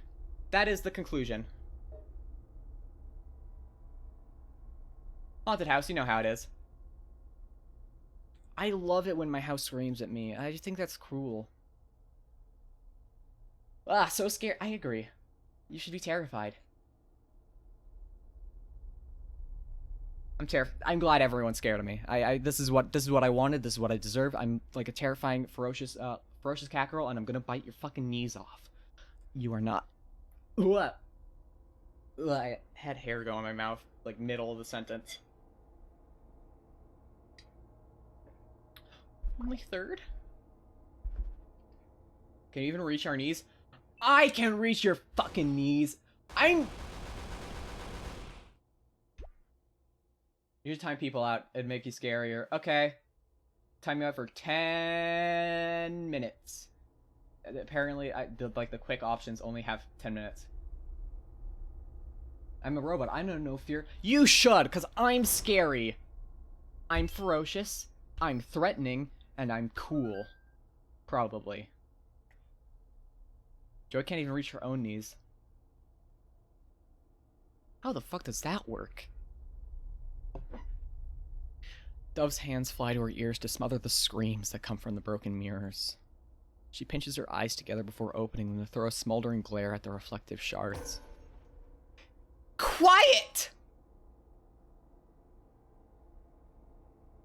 Quiet! I've never heard Dove lose her temper like this. Somehow I can almost completely ignore whatever on earth had created that screaming, which had quickly died down after Dove's scolding, in favor of watching her pace a circle into the floor. Tiny arms, tiny hands, can't reach down to your knees. Fuck you, I have big... I'm normal-sized arms. I'm normal-sized. The more time I spend with Dove, the more she gifts me with a side of her I've never seen before.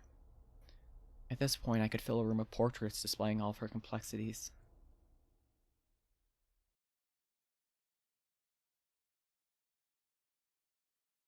Dove terrifies me so much.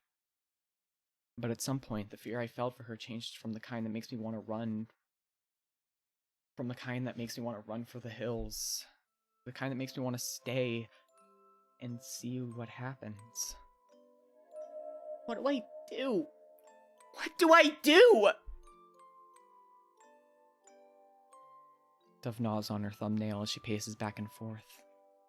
A deep wrinkle forms between her brows by the time she finally slows to a halt.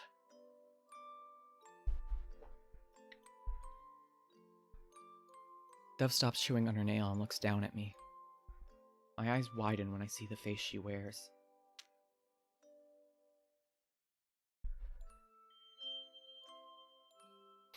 I don't want him to take you too. I see tears line Dove's eyes, and my heart sinks. She sniffles and wipes her face with the sweep of her gown.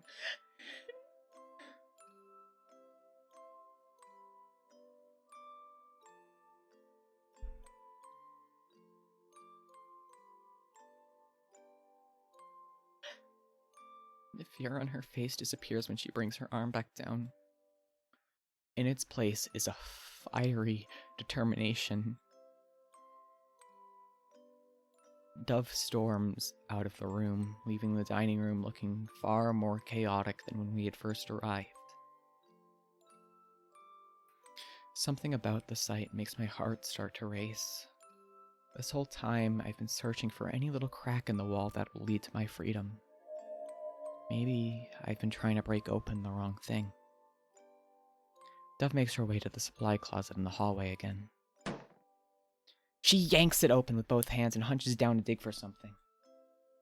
Which means we can just shake her. You cannot shake me! You can't! You shouldn't! I'm unshakable, okay? Her eyes light up when she finally finds what she's looking for. I hear the sound of glass rattling.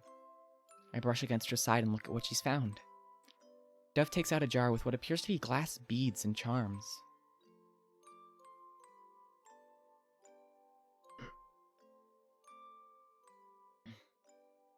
Fuck!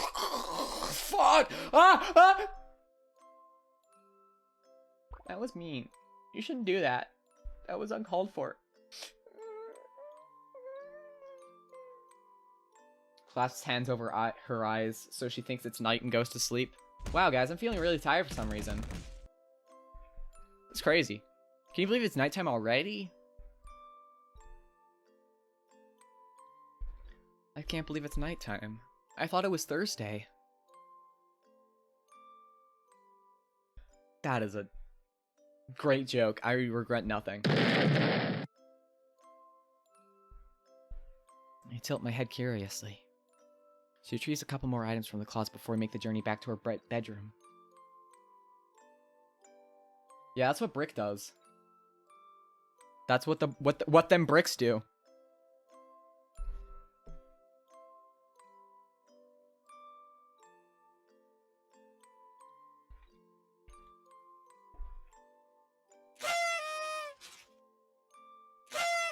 I fucking love this redeem. It's really funny. Theoretically, I could have a silly text redeem where people can type whatever they want into it. But I don't trust chat with that power. It's not a redeem. This is just a thing I can do. It's a button I have that lets me press a button.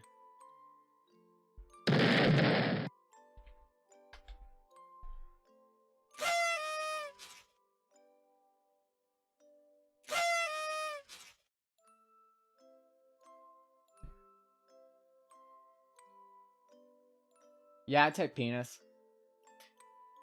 I mean, so would I. But... Oh, I didn't... For the record. Yaoi was what was already in the text box before I started writing. So, I've already done yaoi. It's too late. You can't un-yaoi the fucking silly text.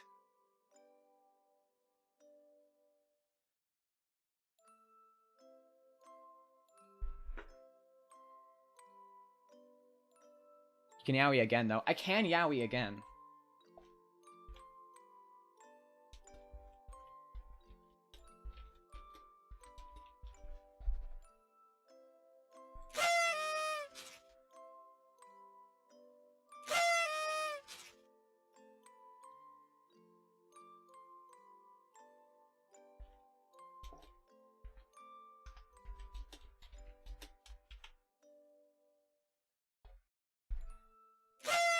There you go, leg.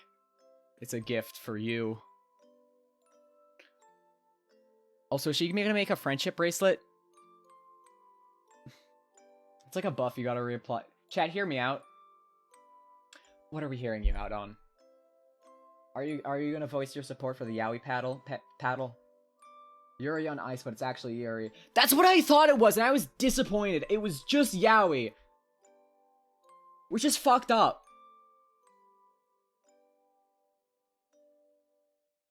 Yuri on ice looks inside yaoi.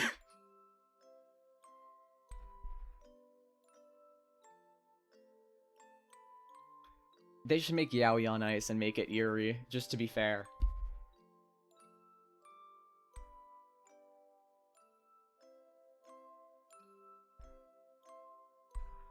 It wasn't even good yaoi. Yeah, I know. I startle when I feel a lump underneath my blanket as I settle into it. Oh, right. The ghosts. I was so close to getting Grell, but I think navigating the halls will be much more perilous with that strange boy roaming about. I don't know what his relationship with Dove is, but it's clear they're related. That anime has forever given me a bad taste in my mouth because of an ex.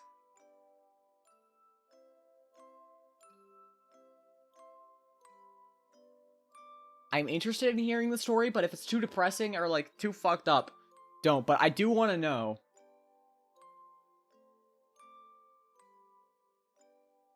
Did your ex kill someone? That's my idea of crowd work. I'm like, so who'd you kill? Was it good? Did you have a good time? Yo, Moe, how you doing? Oh, it's just Mo.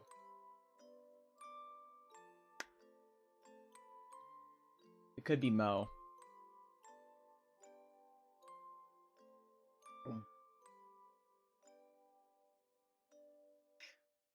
That says a lot about me that I went to Moe. Or I could call you Xbox. That just... Hey, Xbox! I don't know why that's funny to me, but it's just calling someone Xbox as a name. It's lovely to see you. I hope you're having a lovely day today. Hydrate, thank you very much. Hydrated. Oh no, it's just we started watching it together and we broke up. They broke up with me when, like, 3 episodes in as we were watching it. Did they break up because you started watching it? Were they like... Your taste in anime is so shit. I can't do this. I looked under your bed. Can you explain what this is? Holds up a fucking Sword Art Online Blu-ray set. Tell me what you were doing with this.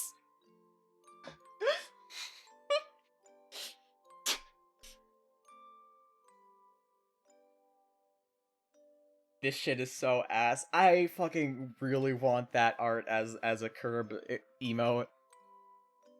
I just find that panel so fucking funny.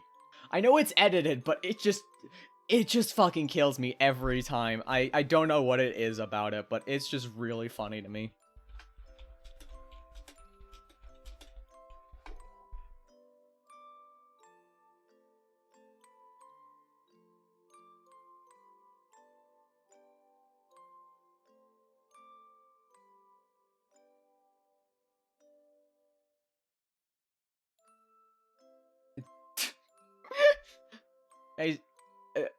I don't know what it is, but the expression... I know it's an edit, but fuck, I love it. As you were mid-fucking watch party? Babe, we should break up. Can we finish the episode first, at least? That is really funny. Okay, I shouldn't laugh, but... Also, DM'd you on Facebook while you were watching on Discord? Why didn't she just message you on why Facebook? This is... Just... I don't know.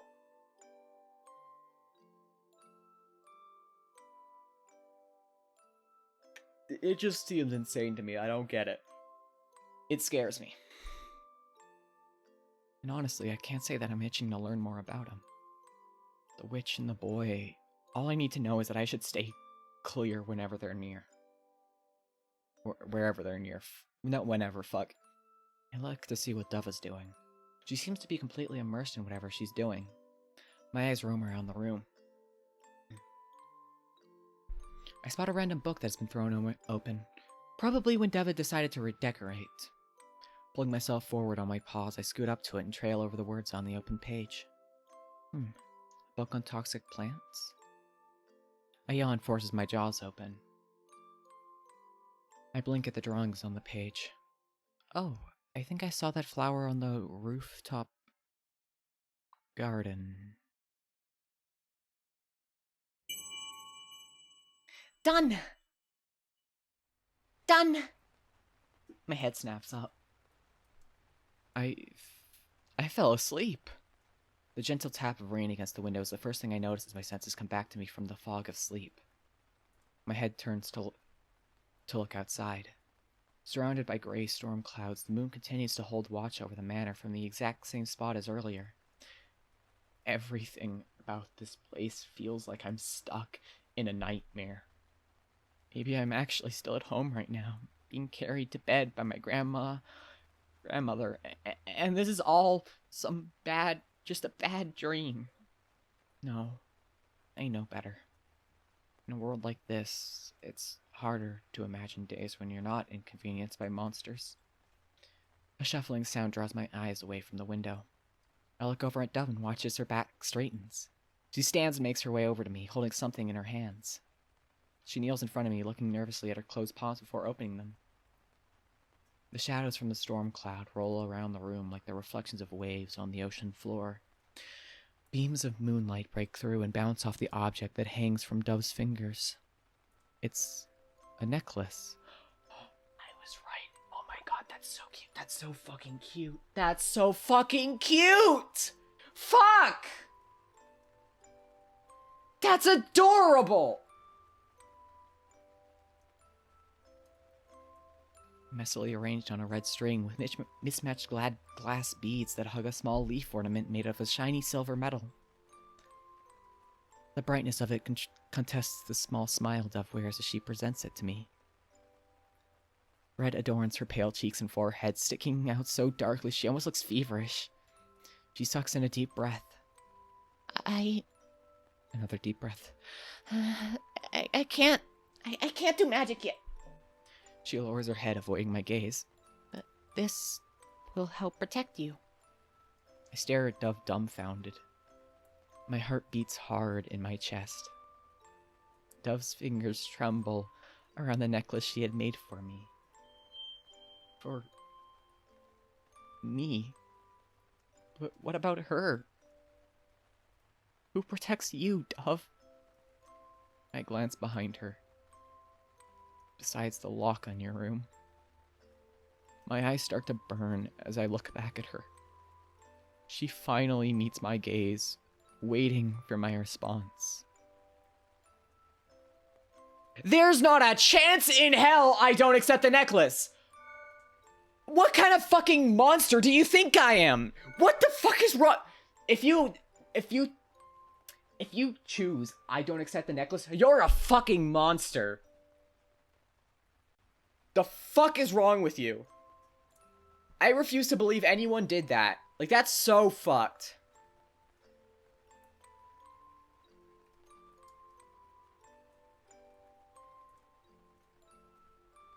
Maple? The necklace looks so fragile. I wonder what was running through her head as she arranged every bead. Did she agonize over the colors, the shapes? If I've learned anything about Dove, it's that she seems to work hard at whatever she does, even if she's not that good at it. I studied the necklace, trying to imagine every decision she had made. Actually, now that I look at it, the charm she put on the necklace almost looks like a basil leaf. Is that simply coincidence? I slowly rise from the floor and step closer to Dove. She watches me anxiously and grips the necklace with white knuckles.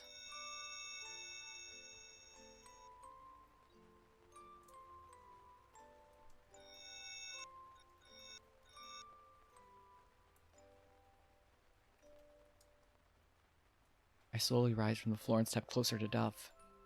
She watches me anxiously and grips the necklace with white knuckles. I hold her blue eyes in mine. Then I lower my head towards her. I hear Dove breathe a sigh of relief. That's so fucking cute, I'm gonna die. Look at it! Fucking look at this art! Look at it! Fucking look at it, man!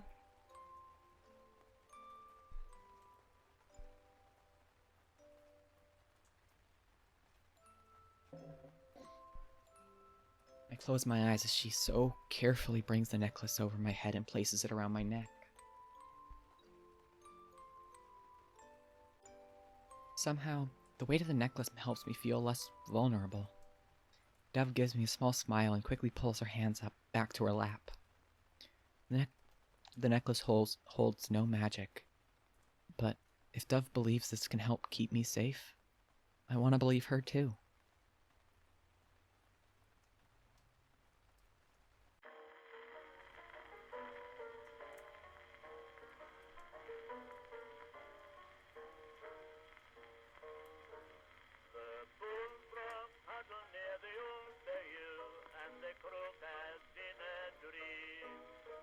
That's fine. That's fine.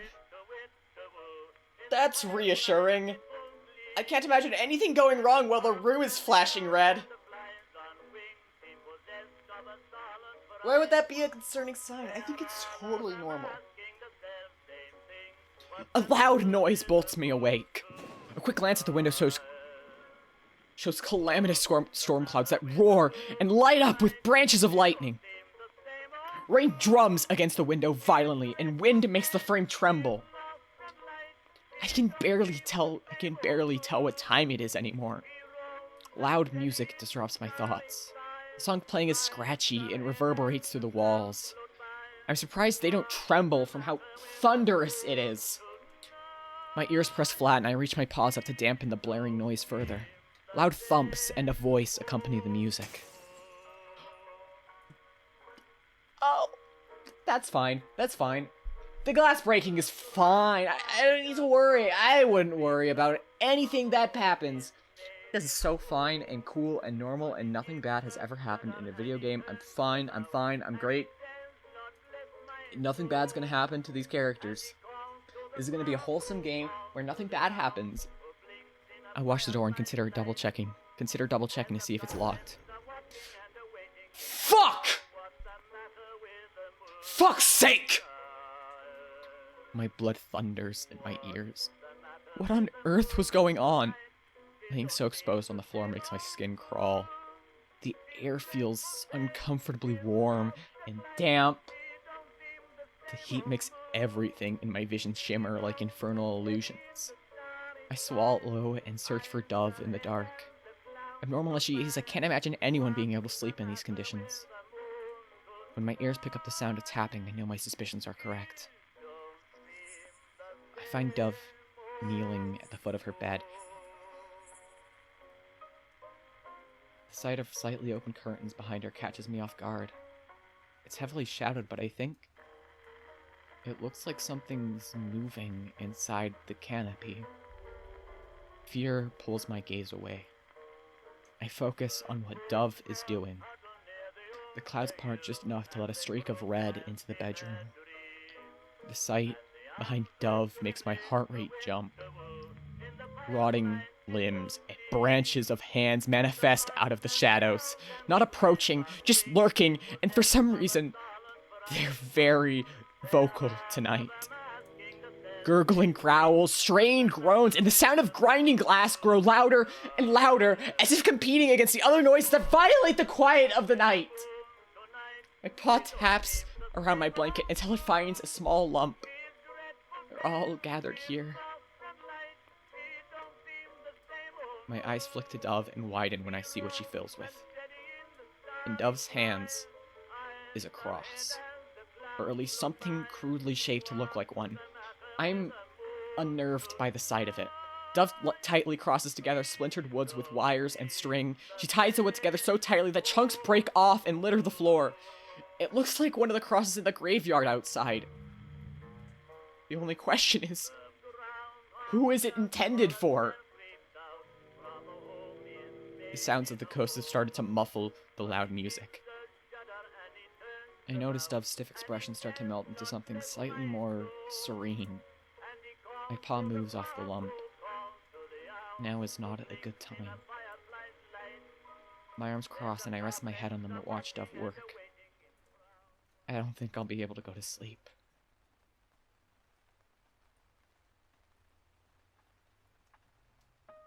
I can't tell how much time has passed. Also, this is 100% the music from the Chrono Jotter. I know I've been picking up on that earlier, but, like, it is, like, 100%, right?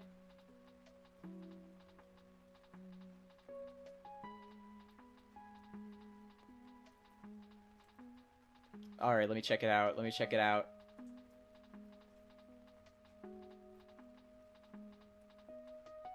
Here's me pulling up the shit is so ass image. The saddest fucking puppy you've ever seen in your entire life. Sopping wet. Fucking creature. The silly. We eepy. Then go eep, Wub. I don't know if you're still in chat, actually, but if you go eepy, that is okay by me. I love you, and I'm glad you had a good time. Soggy. Very soggy. Ridiculously soggy. Hello. Fucking adorable. Soggy. Go play this game will end in 205 clicks. Free and peak. Royal, he deserves to be. Look at him fucking serving. Not gonna lie, I love queer villains and flamboyant. The outfit fucking slays, man. It's so good. It's so fucking good. That was what I was doing like right before stream. I was playing This Game Will End in 205 Clicks on Lake's channel, who's very, very cool, a good friend of mine. I had a really great time. The shading looks real solid. Aw, cute. I can't wait to see how that turns out, Maple. I like the soggy puppy. We fucking ate Babel.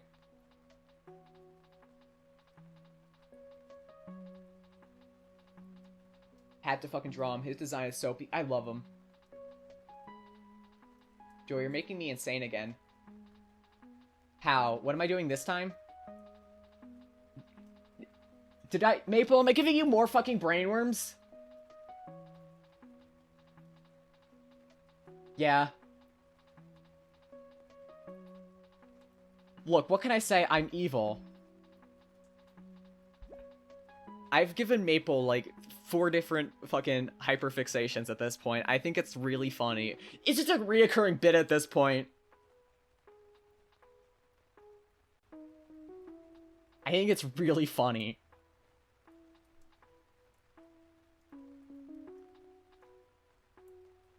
I like weird haunted children. It's my favorite fucking trope. Yeah, I don't like it when the ghosts are children, but when the children are haunted, as in, like, depressed, that shit's peak. I love it when children are depressed. That's a normal thing to say. Mm-hmm.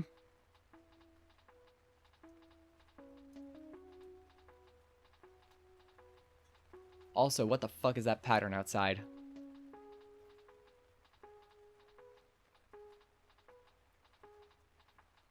The light of the moon shining into Dove's room has become our daylight as much as it is moonlight. Oh.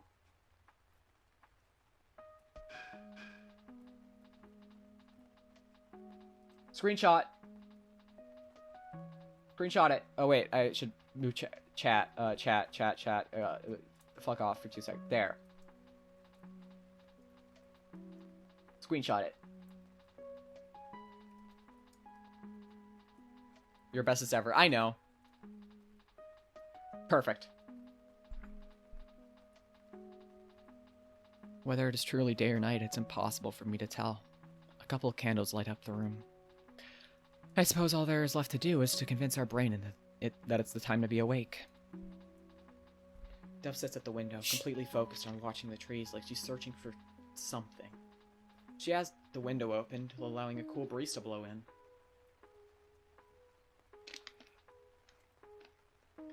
When she notices me watching her, she pulls the window closed and stands.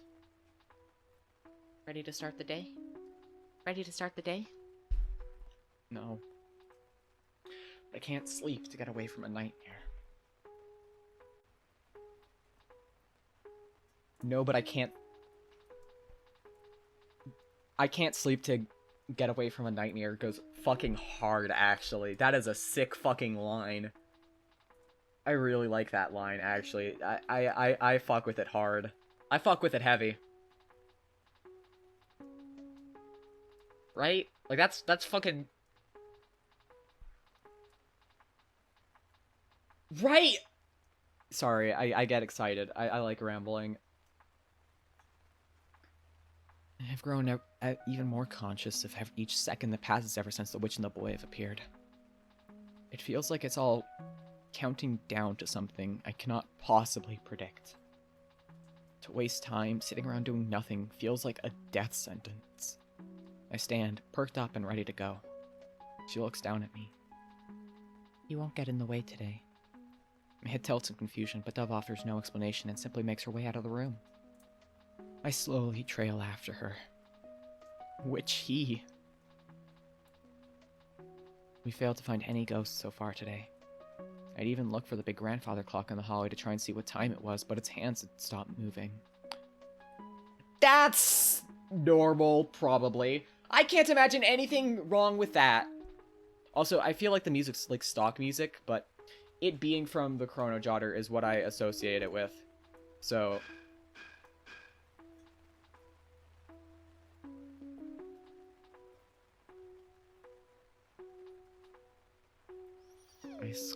I sulk on the kitchen floor while Dove sits nearby, half-heartedly trying to mend the mess I've made of the kitchen wall.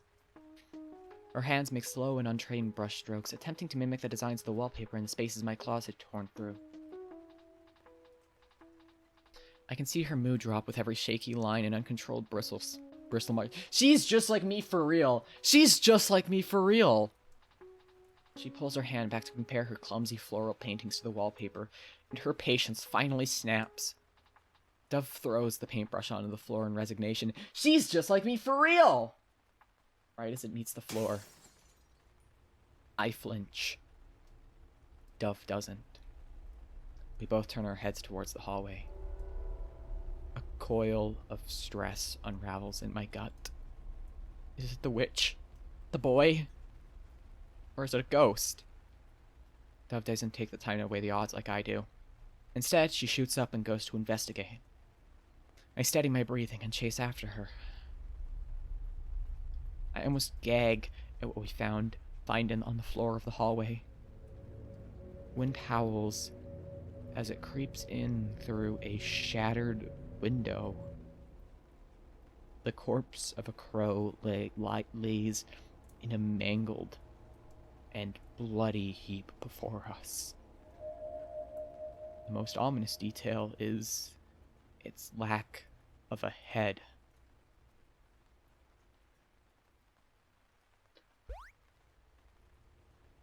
I was gonna say, oh, the bird crashed into the window and died, but... I don't think crashing into a window removes a bird's head. Usually, they just go splort. What the fuck?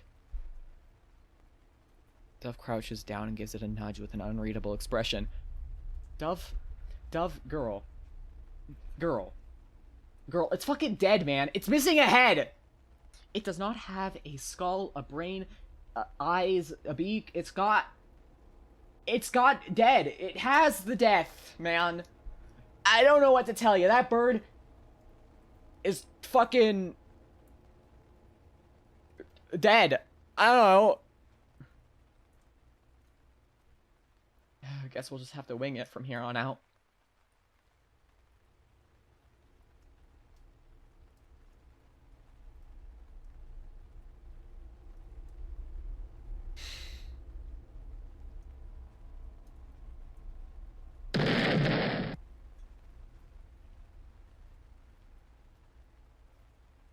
I'm sorry, it's not my fault it croaked. But...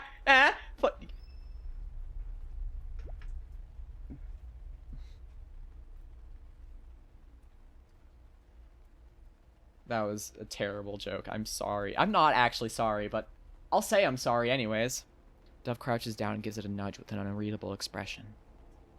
I guess we should clean it up? No, wait, how did it even get here? Is this a regular occurrence around here as well?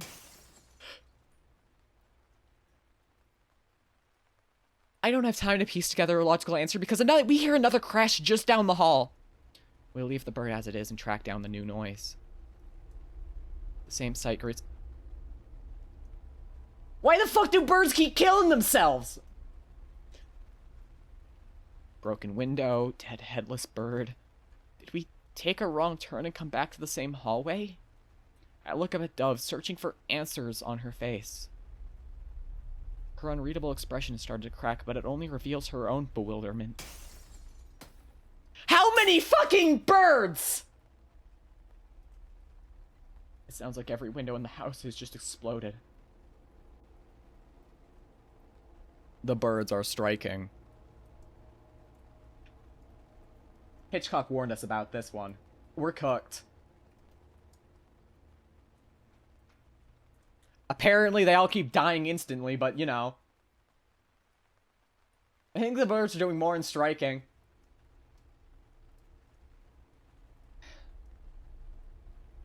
Yeah, it's nothing to lose your head over.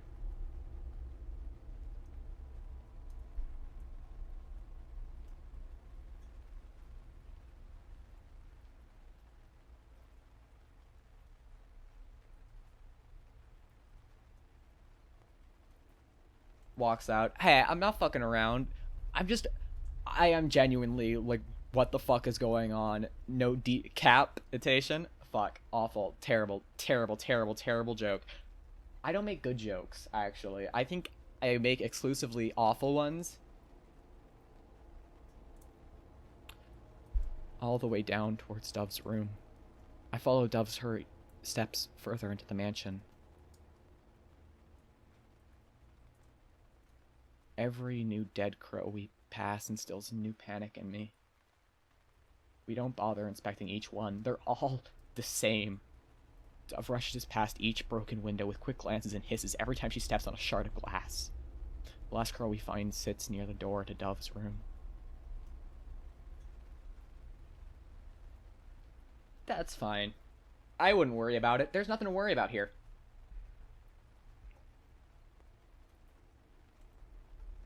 Personally, I got nothing to worry about. We're having a great time.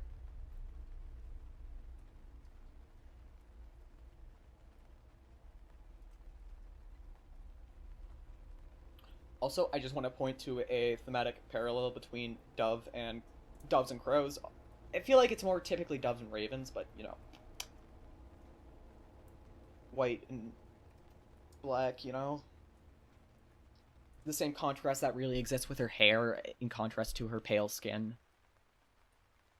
There's a lot of that, I guess. A lot of this game has very much strong contrast between colors, like the strong red and then the against the normal grayscale. I think contrast is very much a deliberate part of the game's aesthetic language, and I feel like it's very much being alluded to in with this. I'm just kind of rambling. I don't know if I'm actually just talking up my ass or not. I'm just kind of talking and theorizing live, but if I'm like completely wrong and being a dumbass, let me know. Sorry. Is it really got the core without a fucked up crow/raven scene? Right? I feel like I'd be being robbed if it wasn't. If there wasn't at least one fucked up crow. /raven. The dead crow lays unmoving in a splattered pool of blood. The sight makes my body buzz with anxiety, which only feels heightened paired with a lack of sleep. I don't need to look for an explanation anymore. The signs of a bad omen could not be clearer. My legs hold me up unsteadily. Dove tries to catch her breath as she observes the bird, followed by the red sky beyond the now broken window. A frown tugs her mouth down, and I can see sweat drip down the side of her face. We both flinch at the sound of a slight tap coming from inside her room. The fur along my spine bristles. I slowly inch forward, and Dove limps behind me. A ghost in Dove's room catches me by surprise. I hear Dove's breath hitch when she spots it by her window. Fuck! I didn't make the connection. Oh my god. Oh god, I feel stupid. I feel so stupid.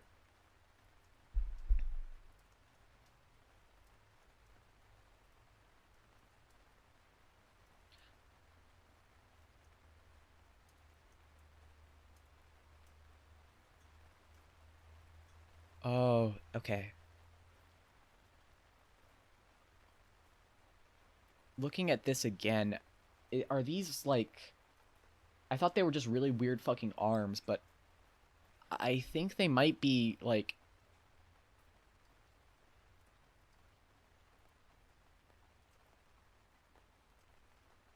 wings that have had the feathers ripped off.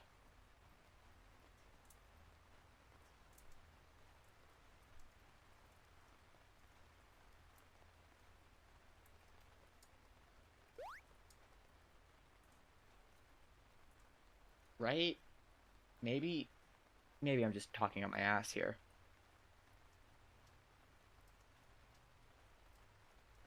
Yeah, wings bent forward is what I was thinking.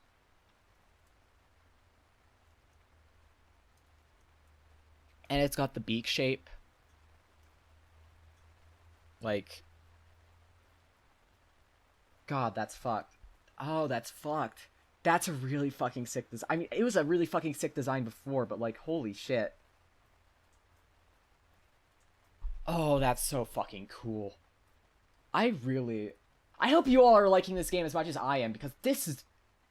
For a free game done by a single developer, holy fucking shit. Right?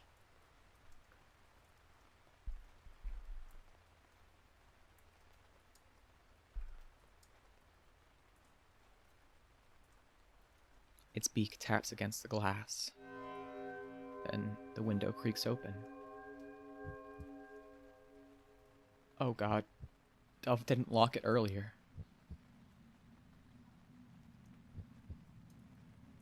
Oh, that's what the boy was talking about when he mentioned when he mentioned the ghost falling. Oh shit!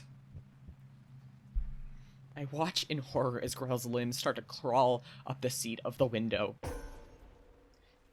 No! Dove bursts forward with her hands outstretched, but she stops just short of touching the ghost. Her hands tremble with hesitation. I can barely breathe.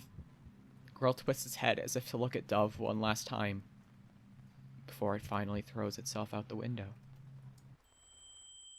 Dove breaks out of her daze and surges ahead again. But she's too late. Her fingers barely even reach the wispy strings that protrude from Grell's long arms as it disappears to the ground below. She stumbles hard onto the window seat, bruising her knees. The sickly sound of crunching bones and splattering flesh reaches our ears. Dove gasps sharply. My eyes are wide and I feel bile start to rise from my stomach. I approach the window with my heart threatening to explode out of my chest. Dove lifts herself and peers out the window. Her body goes stiff with dread.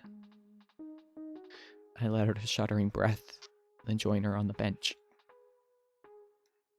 When I look down, my stomach clenches. Grell makes broken wheezes where it lays. Its limbs are twisted, and its carnage paints the grass from where its head had crashed against the hard earth.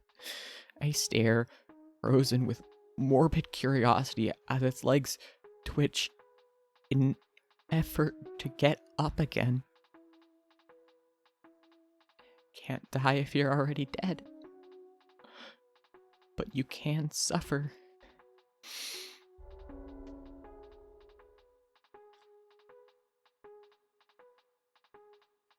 Dove stumbles back from the window, no longer able to digest the sight of Grell's state of agony. Also, wait, I realized the fucking bird with its wings, with its feathers torn off imagery being like fucking, it feels trapped. Which is why, oh, fuck. God, that's sick! Fucking evil, holy shit.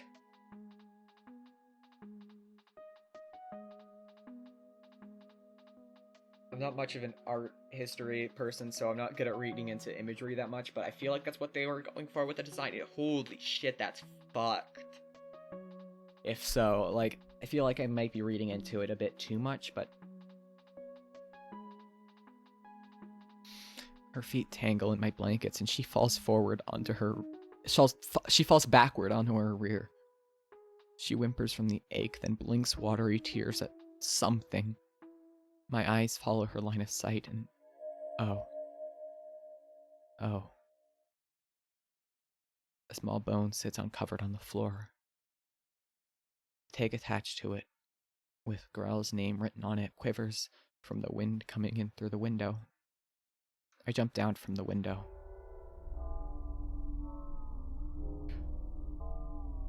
She's fine. She's so fine. Nothing bad is going to happen. She's so good and stable and healthy and good.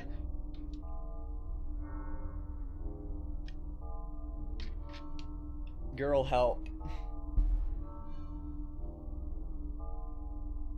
I will say, I fucking love this expression. I love it when a character just fucking loses it. I need art of Joy Curbs just fucking going insane and killing someone. That is a funny thing to say. I was gonna say fucked up. I did not mean to say funny, but you know, yeah, I guess so. Dove's face darkens, then she starts moving quickly. I press against the wall, trying not to get in the way as she paces around the room, gathering things. She grabs a small vial from the drawer, my empty metal dishes, a lit candle, then finally, Grell's bone. She kneels on the floor, shoving books and loose papers out of her way before setting down her materials. She throws the bone into the bowl and pours the liquid, which I'm assuming is some kind of oil, until it completely saturates it. I've only noticed now, but I think the arm might be one of the arm bones. And judging by its size and length...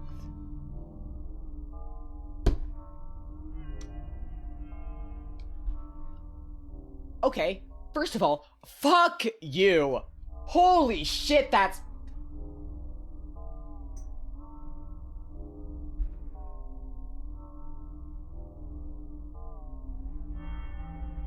Okay, so I have an idea, and I think the bone of the ghost, basically, they're tied to the physical world through their remains, in a sense. So by burning them, you can kind of free the ghosts. But,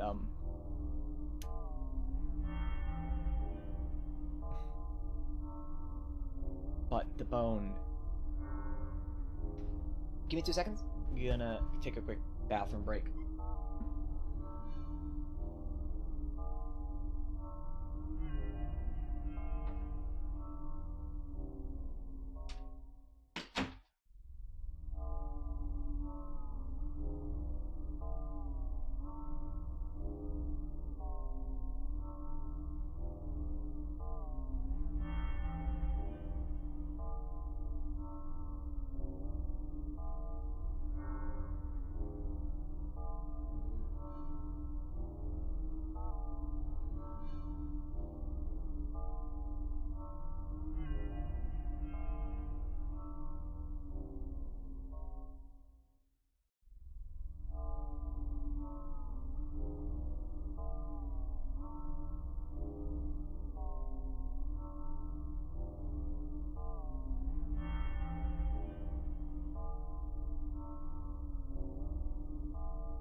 That should be over. Sorry, I'm back.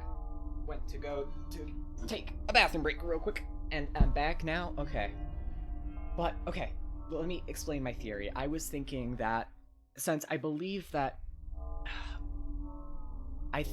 Dove knew all of the ghosts before they died, and it's why she feels so comfortable and, you know, secure with them. I think that is one of the things that is very much not really up for debate, but, like, you know, she's very much attached to them. They are not hostile towards her or anyone she is friendly towards, so they very much care for her. I believe that maybe, potentially, that Grell was a friend of Dove before passing away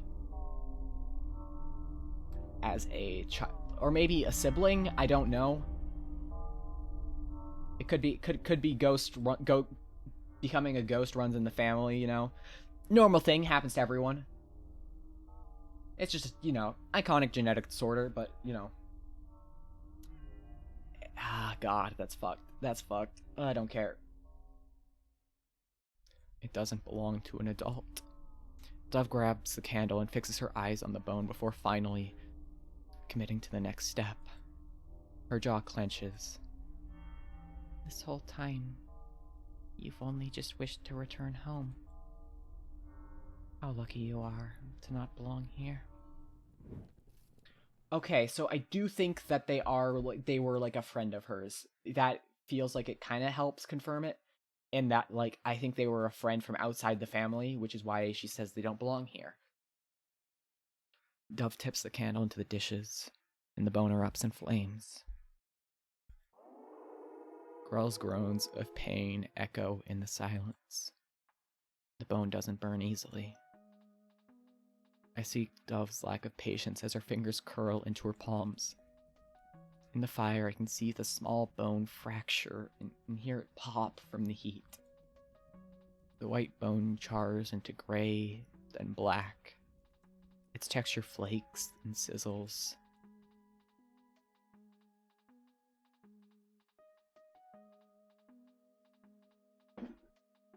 Oh, this whole thing is so fucked up, and we barely even touched on Basil's issues. Yeah. Good news and bad news. We're gonna have to get a bad ending eventually.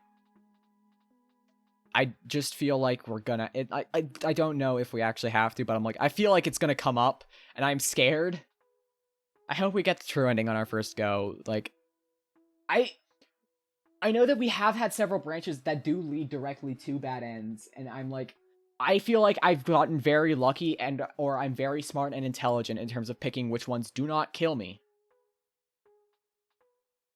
There is at least a good ending, at least referred to as such. So... Also, we have, like... I cannot believe that we've gotten this far and only have, like... We have, like, one chapter left, and we still have, like, 8 more things to go. Dove decides she's waited long enough. Without hesitation, she slams the other metal bowl over the flame and smothers it. When she's confident the fire has been put out, she lifts the lid. Smoke billows from the bowl, causing Dove to wave her hands and cough. The smoke escapes out the window. She takes one look at the burned bone before she dumps the crumbling remains on the floor. Dove takes a deep breath. And she starts smashing the bone with the flat bottom of the bowl. Jesus Christ! My throat tightens and my ears fall flat from the sound of Dove crushing the bone. She grips the bowl with both hands, raises her arms, and brings it down again and again. Fun fact, that actually is accurate. In cremation, the bones don't burn. No, they don't. They survive the hot temperatures that burn the rest of the body. They take the bones and crush them. Yeah. Yep. The bones can fracture, for sure. But yeah, they usually... It requires way too much heat to actually... Yeah, no, ridiculously high temperatures to actually burn bones. Which, as you might have guessed, is not possible for a, you know... a candle. I don't remember where I got that from. It's why if you look through remain, you'll find chunks of bone. Remains. Mm-hmm. Don't they usually, like, put the bones in a bone crusher machine and then just, like... Can you ask... I wonder if you can ask them, like, if it's, like, a... if you go to, like, a drive-thru and ask for, like, the bones separately. the bone dust. Like, after they put it into the crusher. I just feel like it'd add some protein to your diet, you know? I want a sprinkle of bones. Sorry, I just be fucking saying shit sometimes. Did I say drive-through?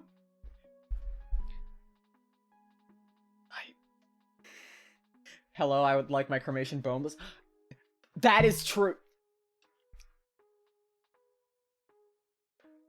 I meant crematorium, I think is the term. I don't know.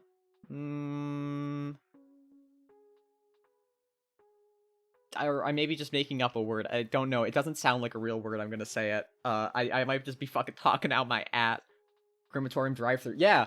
Can I have ashes with a side of bones?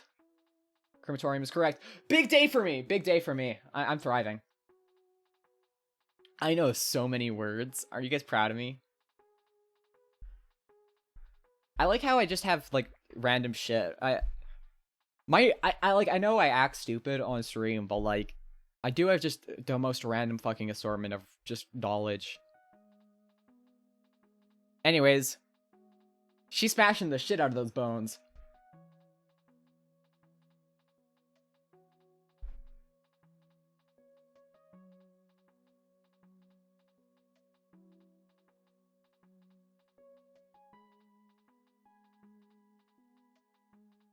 ADHD style, yeah.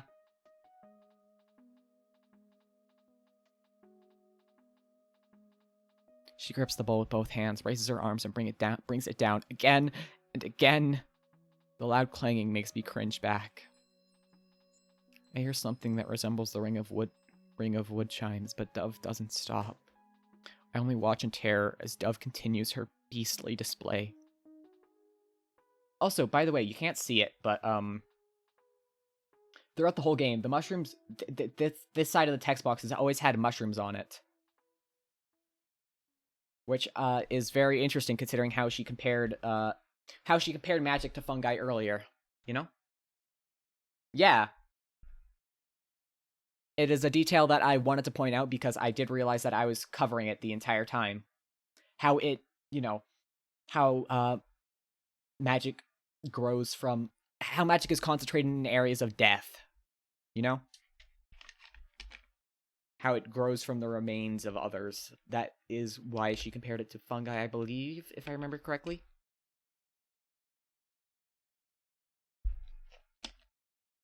Also, for the record, it has been 2.5 hours, and we have only done Chapter 3.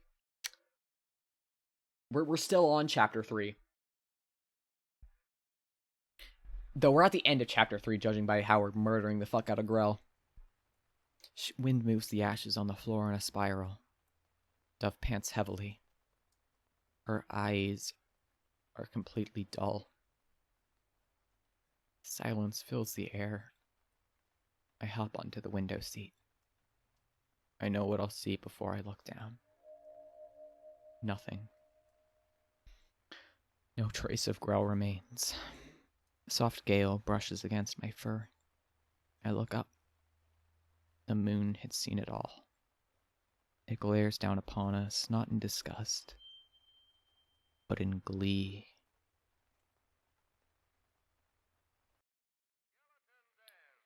Dove barely speaks the next day, but the witch once again disrupts the night with loud sounds from his phonograph.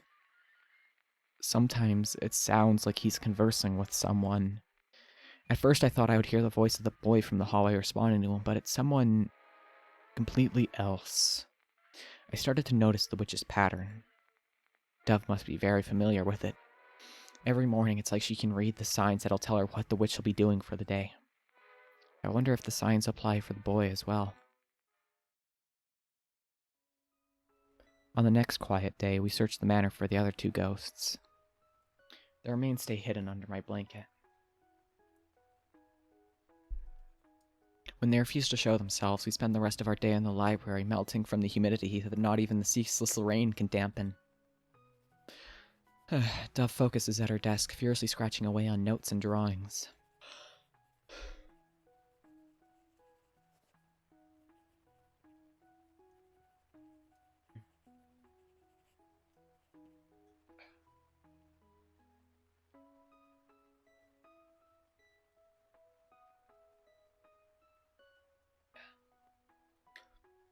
I didn't notice the difference when Babel had left, but Grell's disappearance feels like it's widened a crack it had started. And Dove...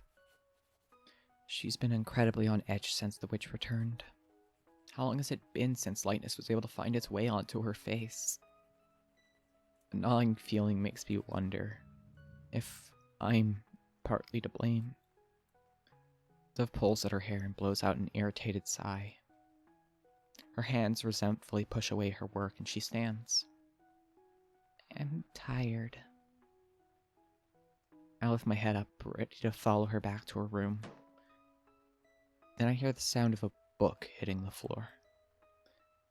I go still and slowly turn my head to see a book has landed right beside me.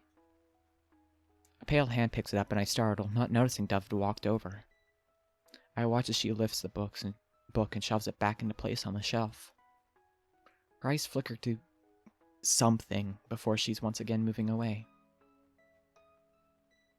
My heart starts to beat anxiously. I take a peek in the same direction, and my eyes fix onto the window at the back of the library, and the decayed foot that climbs from the shelf behind me in the reflection of the glass. Fucking what? Huh? And the decayed foot that climbs the shelf behind me in the reflection of the glass. That's... I don't see anything wrong with that. That's fine. You see that all the time in the biz. Iconic. Don't love that. Don't love that at all. This time I hear a familiar drag when we step out of the hallway. It almost brings me comfort. I've learned there are people to be far more afraid of in this house. The bright apparition of the hallway ghost sweeps towards us. Her presence is like confirmation that the day had turned to night, and I cling to that. I let out a yawn and move out of the ghost's way. Dove watches her pass with the eyes of a hawk. Her neck twists as she follows the ghost's movement until it fades into the shadows. Her gaze lingers where it disappears. When she finally turns back, she blinks in surprise. When I snap my head around and find Odette standing right in front of Dove. One of the ghost's shadowy hands rises to its cracked face. Its fingers fold in a gesture like it's telling Dove to be quiet. Then its arms shoot out towards Dove. Dove's screams ring down the hallway. My ears go completely limp as I balk at the sight of Dove getting dragged away. Let go! Tendrils of phantom limbs wrap around Dove's torso.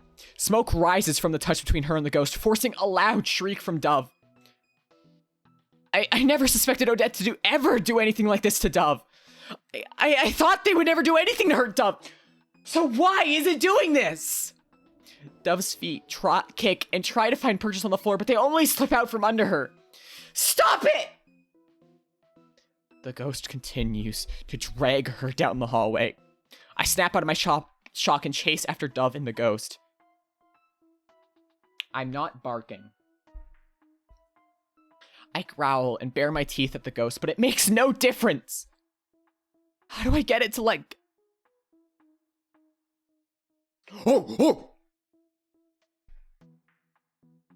There. Yeah, are you fucking happy? Are you fucking happy now? Is that what you wanted? Is that what you fucking wanted? Is that what you fucking wanted? Also, what the fuck? This is the first time Basil spoke. I feel like they meant to do the italicized text here, because I don't think they meant for Basil to speak English out loud. Because he's never done that before. He did it for the Barks, but...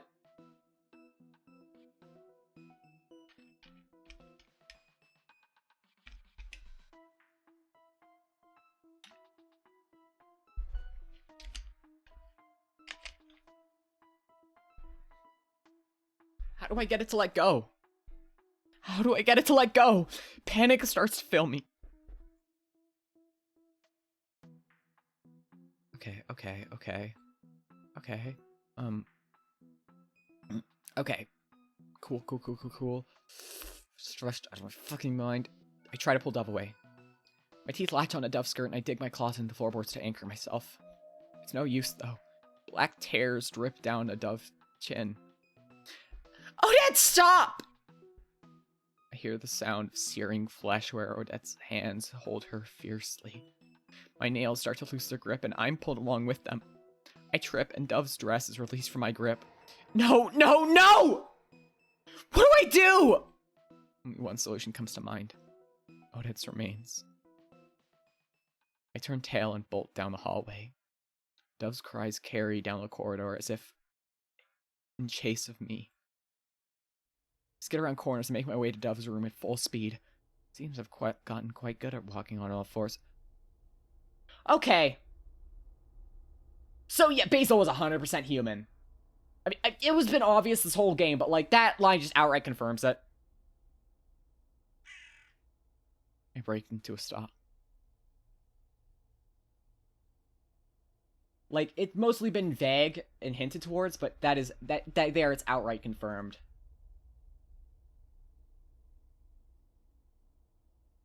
I look around the dark hallway. My breath coming in shallow puffs.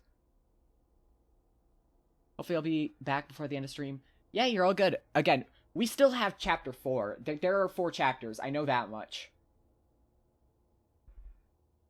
So, you know. We're still in chapter 3, and we've been in chapter 3 this entire stream. So you got time. You got time. Am I hearing things? My body feels overly warm under my fur. And I hear it again. I jump off the floor and spin around. My fur stands prickled from fright. Suspended in the air is a crow.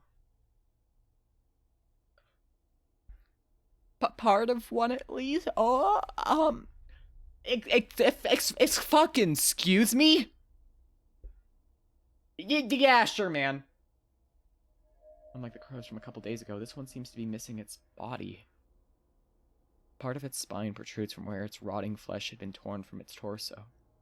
It floats high in the air, hidden in the shadows of the ceiling, and screeches like a siren.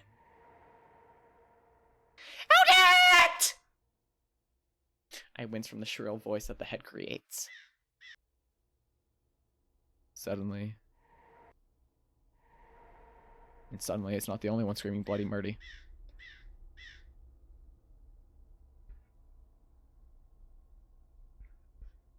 Odette! That's fucked! Oh god, what the fuck? What the fuck? All the crows turned into head ghosts that scream, Odette.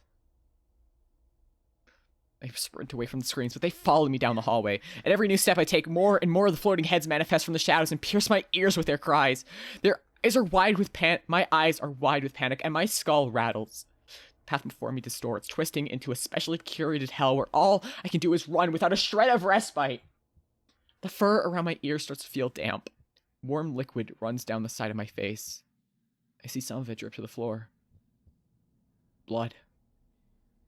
I whimper as I continue to race towards Dove's room. When I finally reach it, I practically tumble into the room. I waste no time tossing the blanket on the floor aside. All that is left is the pouch with Odette's name and a lock of hair. I grab the pouch, take a deep breath, and return to the hallway. I felt the smell of wilting lilacs and burning parchment to find Dove again. The screeches of the crow and the heads in the hallway had muffled all other sounds and left my ears ringing.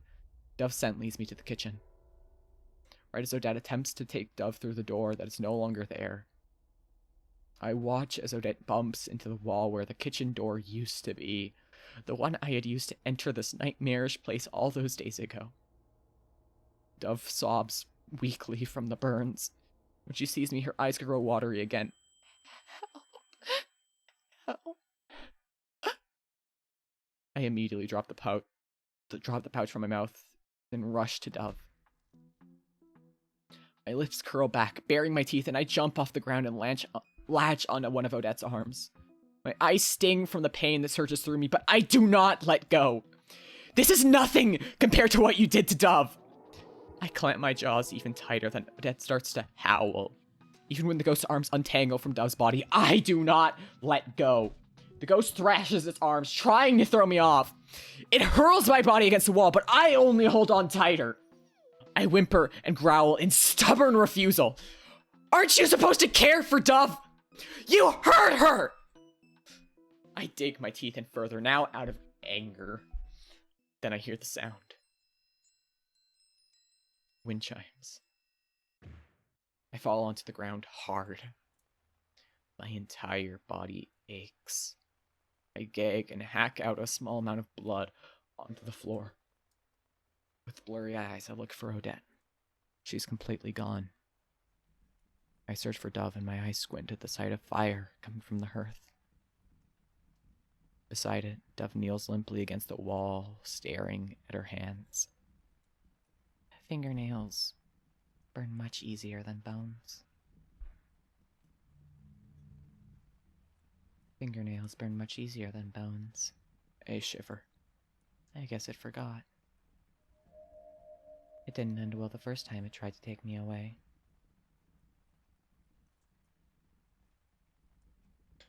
Oh, I'm gonna be sick.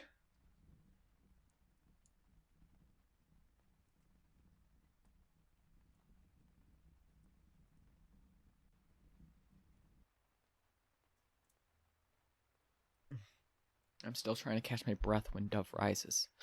As she slowly drags herself out of the kitchen, I stumble after her as well. My whole body's tense as I watch Dove push into the study. I stay in the hallway, crushed against the wall to stay out of sight. Father. I hear a tired groan from someone just waking up. Has the witch been asleep this entire time? Ugh, what is... Well, those look nasty. Was it that old hag again?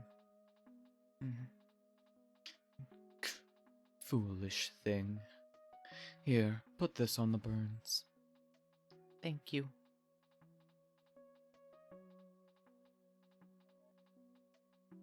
Also, outright confirmation. I know that I'm pretty sure that she said father earlier, but I might have forgotten. Thank you. I can hear Dove start to shuffle out of the room. Ah, oh yes. Is your doggy still alive? Yeah, okay. Oh yes, oh yes. Is your doggy still alive? Is your doggy still alive? My heart stops. How?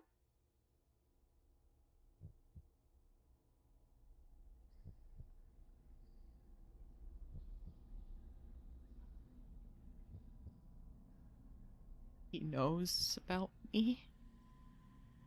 Tension fills the air. It's so thick that it sticks to me like honey. I barely breathe. The sound of my heart thunders in my ears.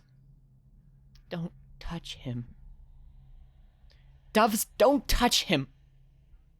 Dove's voice comes out hard. The witch laughs in response.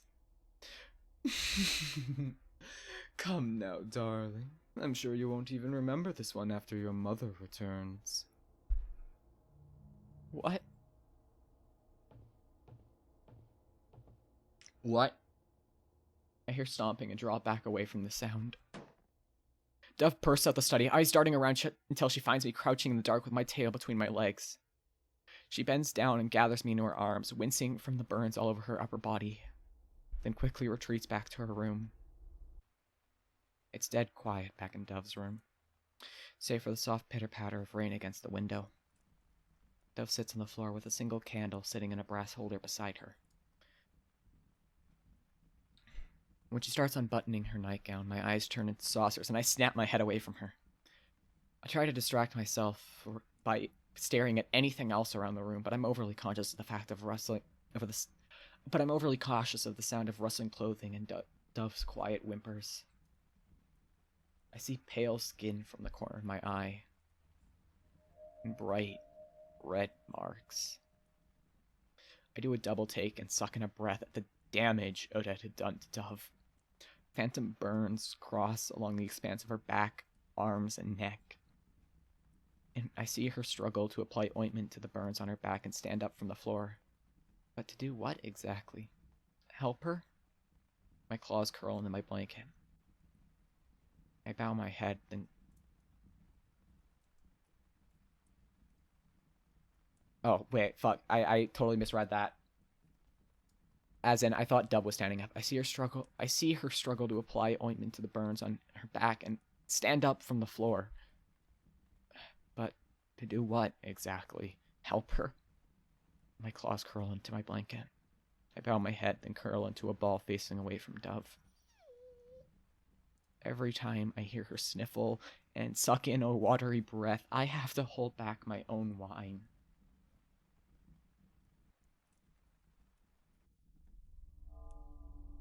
I keep thinking it's gonna cut to like the chapter end fucking title card, but it just keeps going. The next time I wake up, it's to smoke. Something stale and acrid invades my nose and forces me out of my slumber. Then the feeling of cold, damp fur forces me awake. My eyes snap open. Gray smoke curls into the room from the hallway. A fire? The offensive odor that fills the room is not from a house fire, however. It stings my eyes, and I feel tiny shocks where tendrils trail toward. I can feel rain hitting me.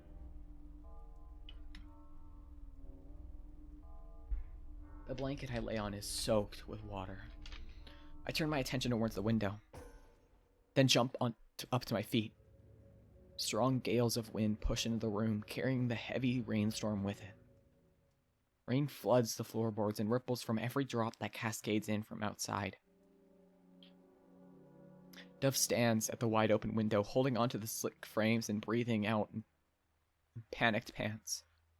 Her nightgown is drenched, and her pitch-black hair clings to her face and back. My body trembles and holds unsteadily against the strong winds that slam into her body. She doesn't look afraid in the slightest. I would disagree right now. Oh no. Oh no.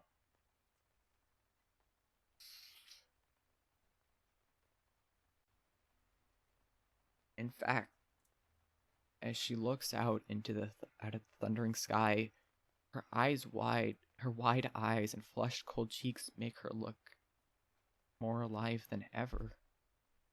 She looks down at the ground. I wonder what Grell thought of when he fell. Did he have time to think of anything at all? Did he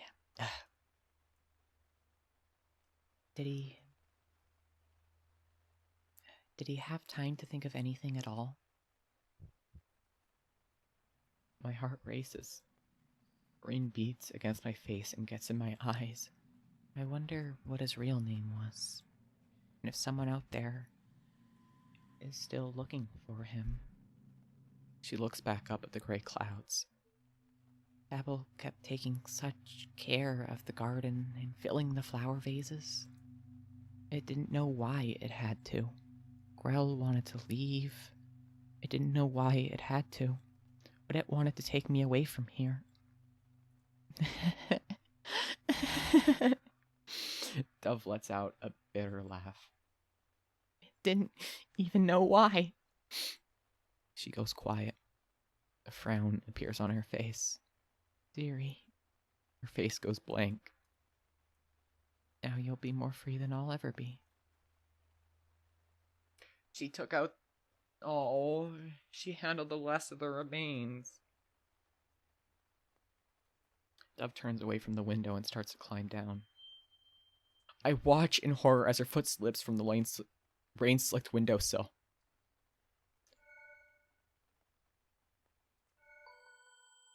Jesus Christ, what the fuck?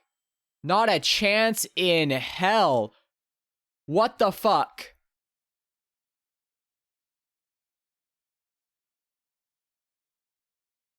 Did you really think there was a chance in hell I was failing that QuickTime event?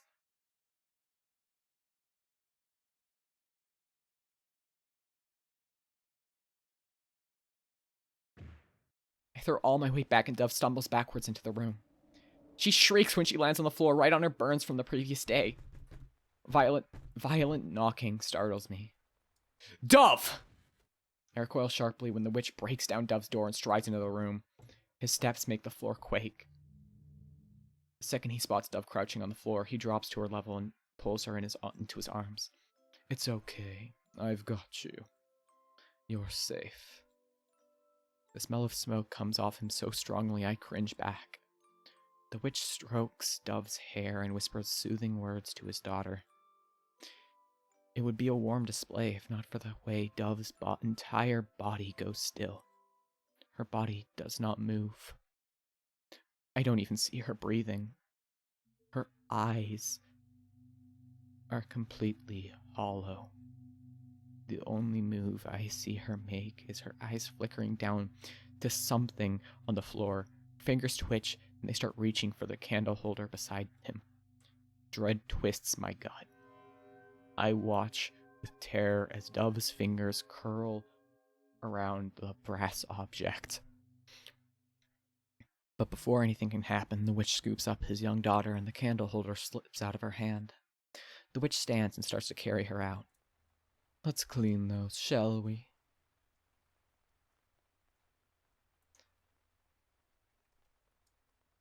After the two of them leave, I pad over to the window and swing the door closed to stop any more rain from coming in.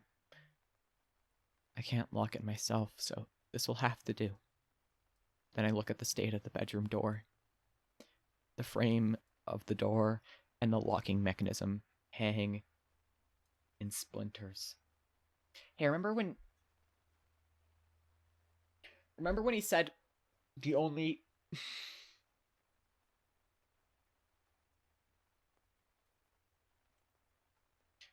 the only thing she had to protect her was the lock on the door?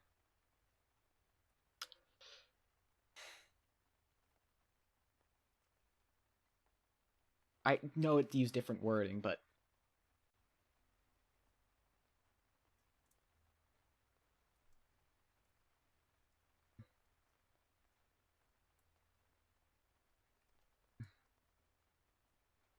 Frames of the door and the locking mechanism hang in splinters.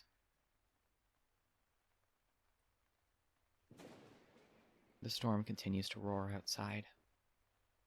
I stand alone in the garden, soaked to the bone. All around me is decay.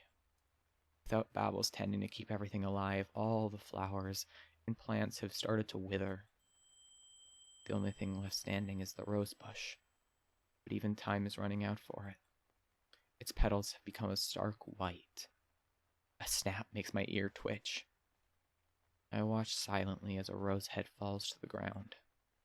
It crumbles like ash when it hits the tiled floor.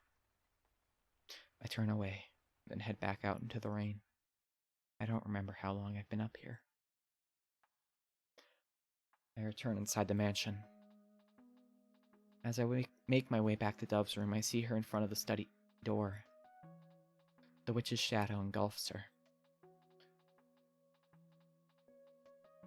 I stop at a distance, then watch as Dove presents something to her father. A cross. The one I had seen her working on. A new one. Dove nods. I hear the witch sigh. He studies the handmade cross. It's been getting quieter around here, don't you think? His question seems to catch Dove off guard. I observe the way her mouth parts slightly, but she doesn't say a word. Red eyes gaze down at her. He knows. He knows everything we've been doing. The witch starts to turn away. Very well. Off to bed with you now. Dove steps back, and the door to the study closes. Then she slowly turns and heads down the hall. I start trotting after her to catch up when something catches my attention. I slow to a stop by the door of the study. My ears twist towards the sound coming from inside the room. It sounds like the clinking of a chain, just like what I had heard the first day I arrived. And that, everybody, was Chapter 3. That took us 3 hours. That took 3 fucking hours!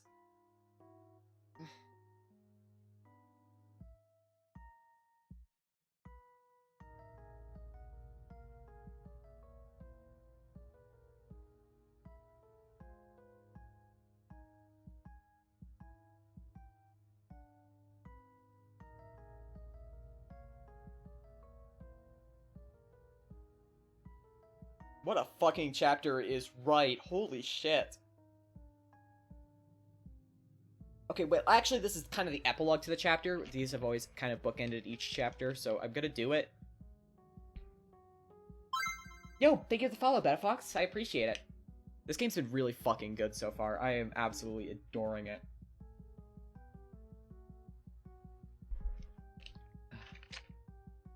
Let me check how the gallery is doing. Okay, so Chapter 4 is going to be a long one, so I think we'll call it... Because Chapter 2 had 2 CGs. And the next one has 9. 9! Yeah.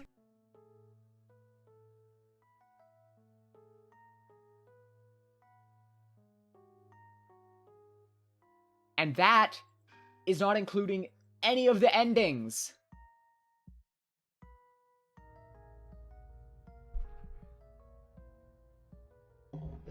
So you can understand me being a little daunted. Plus I have Undertale tomorrow. So I don't want to destroy my voice entirely. So we'll close out with this chapter, and then... Sorry that you're joining right at, like, the epilogue of the chapter, Betafox, but I hope you you stay regardless. I'm Joey Curbs, I'm a voice actor. I typically play indie games that people may or may not have heard about before, and we've been playing Dicentra. It's been a really fucking good visual novel, gothic horror visual novel. It's been absolutely phenomenal, and I hope to see you around. I will be streaming Undertale tomorrow at about 4:30 p.m. MST. Or Mountain Time. I don't know if it's MST or MT right now. I don't know how fucking times work. Today is outside of his routine. It's supposed to be a quiet day. Why did he have to come in here? Show me what you've been working on. I swallow and ignore him. I hate it when he's like this. I try not to look at the wolf skull that emerges over his eyes. He's been using more blood caps than usual. Why bother? It's always in vain. No good. I go stiff in my seat. No, no, no, No! None of these are any good! He slams his fist on the desk, and I hide my flinch. I shouldn't have entertained any of your silly ideas. Those bloody roses were the last straw! His hands ball up my notes and crumple them. His hands ball up my notes and crumple them. I feel my body grow hot. I clench my jaw. Just ignore him. Everything he says when he gets like this means nothing. I hear a new voice emerge. Make all the little spells you want. You'll never be a witch. Never, never, never. Never, never, never! My lips start to wobble. His words keep repeating. I can't breathe. Don't you already have everything? Little beasts shouldn't get greedy. Give up already. My eyes sting. Anger wells inside me. You're such a coward. What was that? I clamp my mouth shut. like father, like daughter. Leave. I just wanted to see your work. You saw. Very well. She must be walking around by now anyways. He places a kiss on the top of my head and I go numb. You know I love you, right? Yes. Finally, he slips out the door. I sit in silence, my body stiff, as I try to listen for him through the walls. His footsteps come down the hall, then I hear him speak. My love, there you are.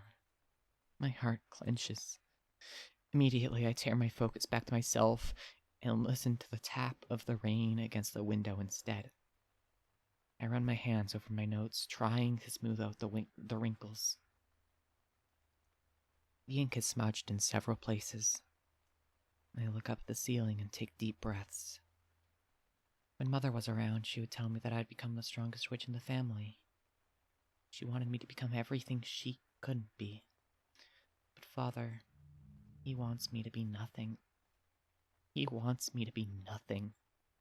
I stand, giving up on today's studying. It feels like it's gotten late. The wolf barely had any energy today. I don't think he's been sleeping well, and the humidity of the past couple days hasn't helped much. He spent the whole day flopped over on the floor, smelling like a wet dog. I step out into the hallway. I start on the path to my room. The moon casts a pale light through the windows in the hallway. Part of it shines on the paintings that line the walls. I pause for a moment. Beautifully done things. Father loves these paintings so much. I bring my hand up to the canvas, then drag my nail across it as hard as I can. She's doing so well. And that, everybody, was chapter 3. Holy shit. Holy fucking shit. What a goddamn chapter. What a fucking chapter.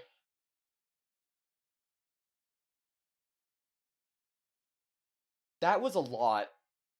That was so much.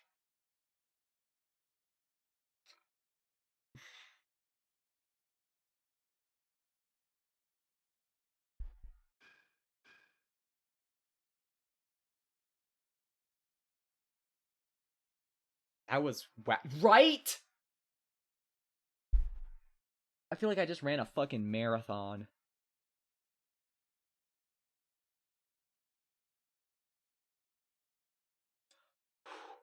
I really enjoyed it though. This game has been utterly phenomenal so far, and I hope you all have been enjoying it as well, just as much as I have, because Jesus Christ, man, this game's so fucking good. And we still have... That's a reassuring note to end off on.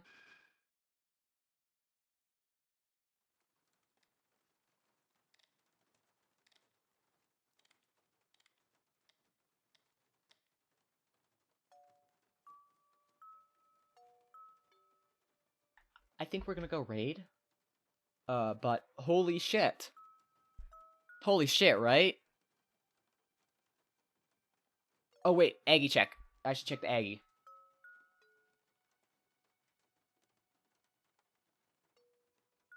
Oh, look at that. Look at that. It's so cute. Someone brush her hair. She is so... You did such a good job with this, Maple. It's so cute. Soggy. Hashtag normal girl. Hashtag normal girl hours. She's just having a good time. Nothing bad's ever happened to her, ever. She's thriving. In her lane, thriving. A girl boss. Whatever the fuck you want to say. I don't know, man. She's doing great, in conclusion. This is what being 12 is like. We all had to deal with killing our ghost friends when we were 10. Iconic childhood activity. Personally, I would do it for sport.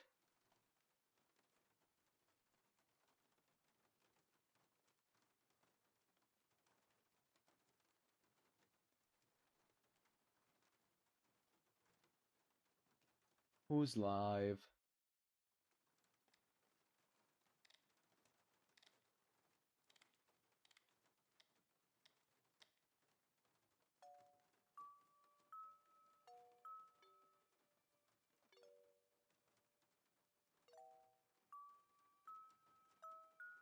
Let's go raid Athena. I think it's been a while since we've raided her, so we'll go pop in.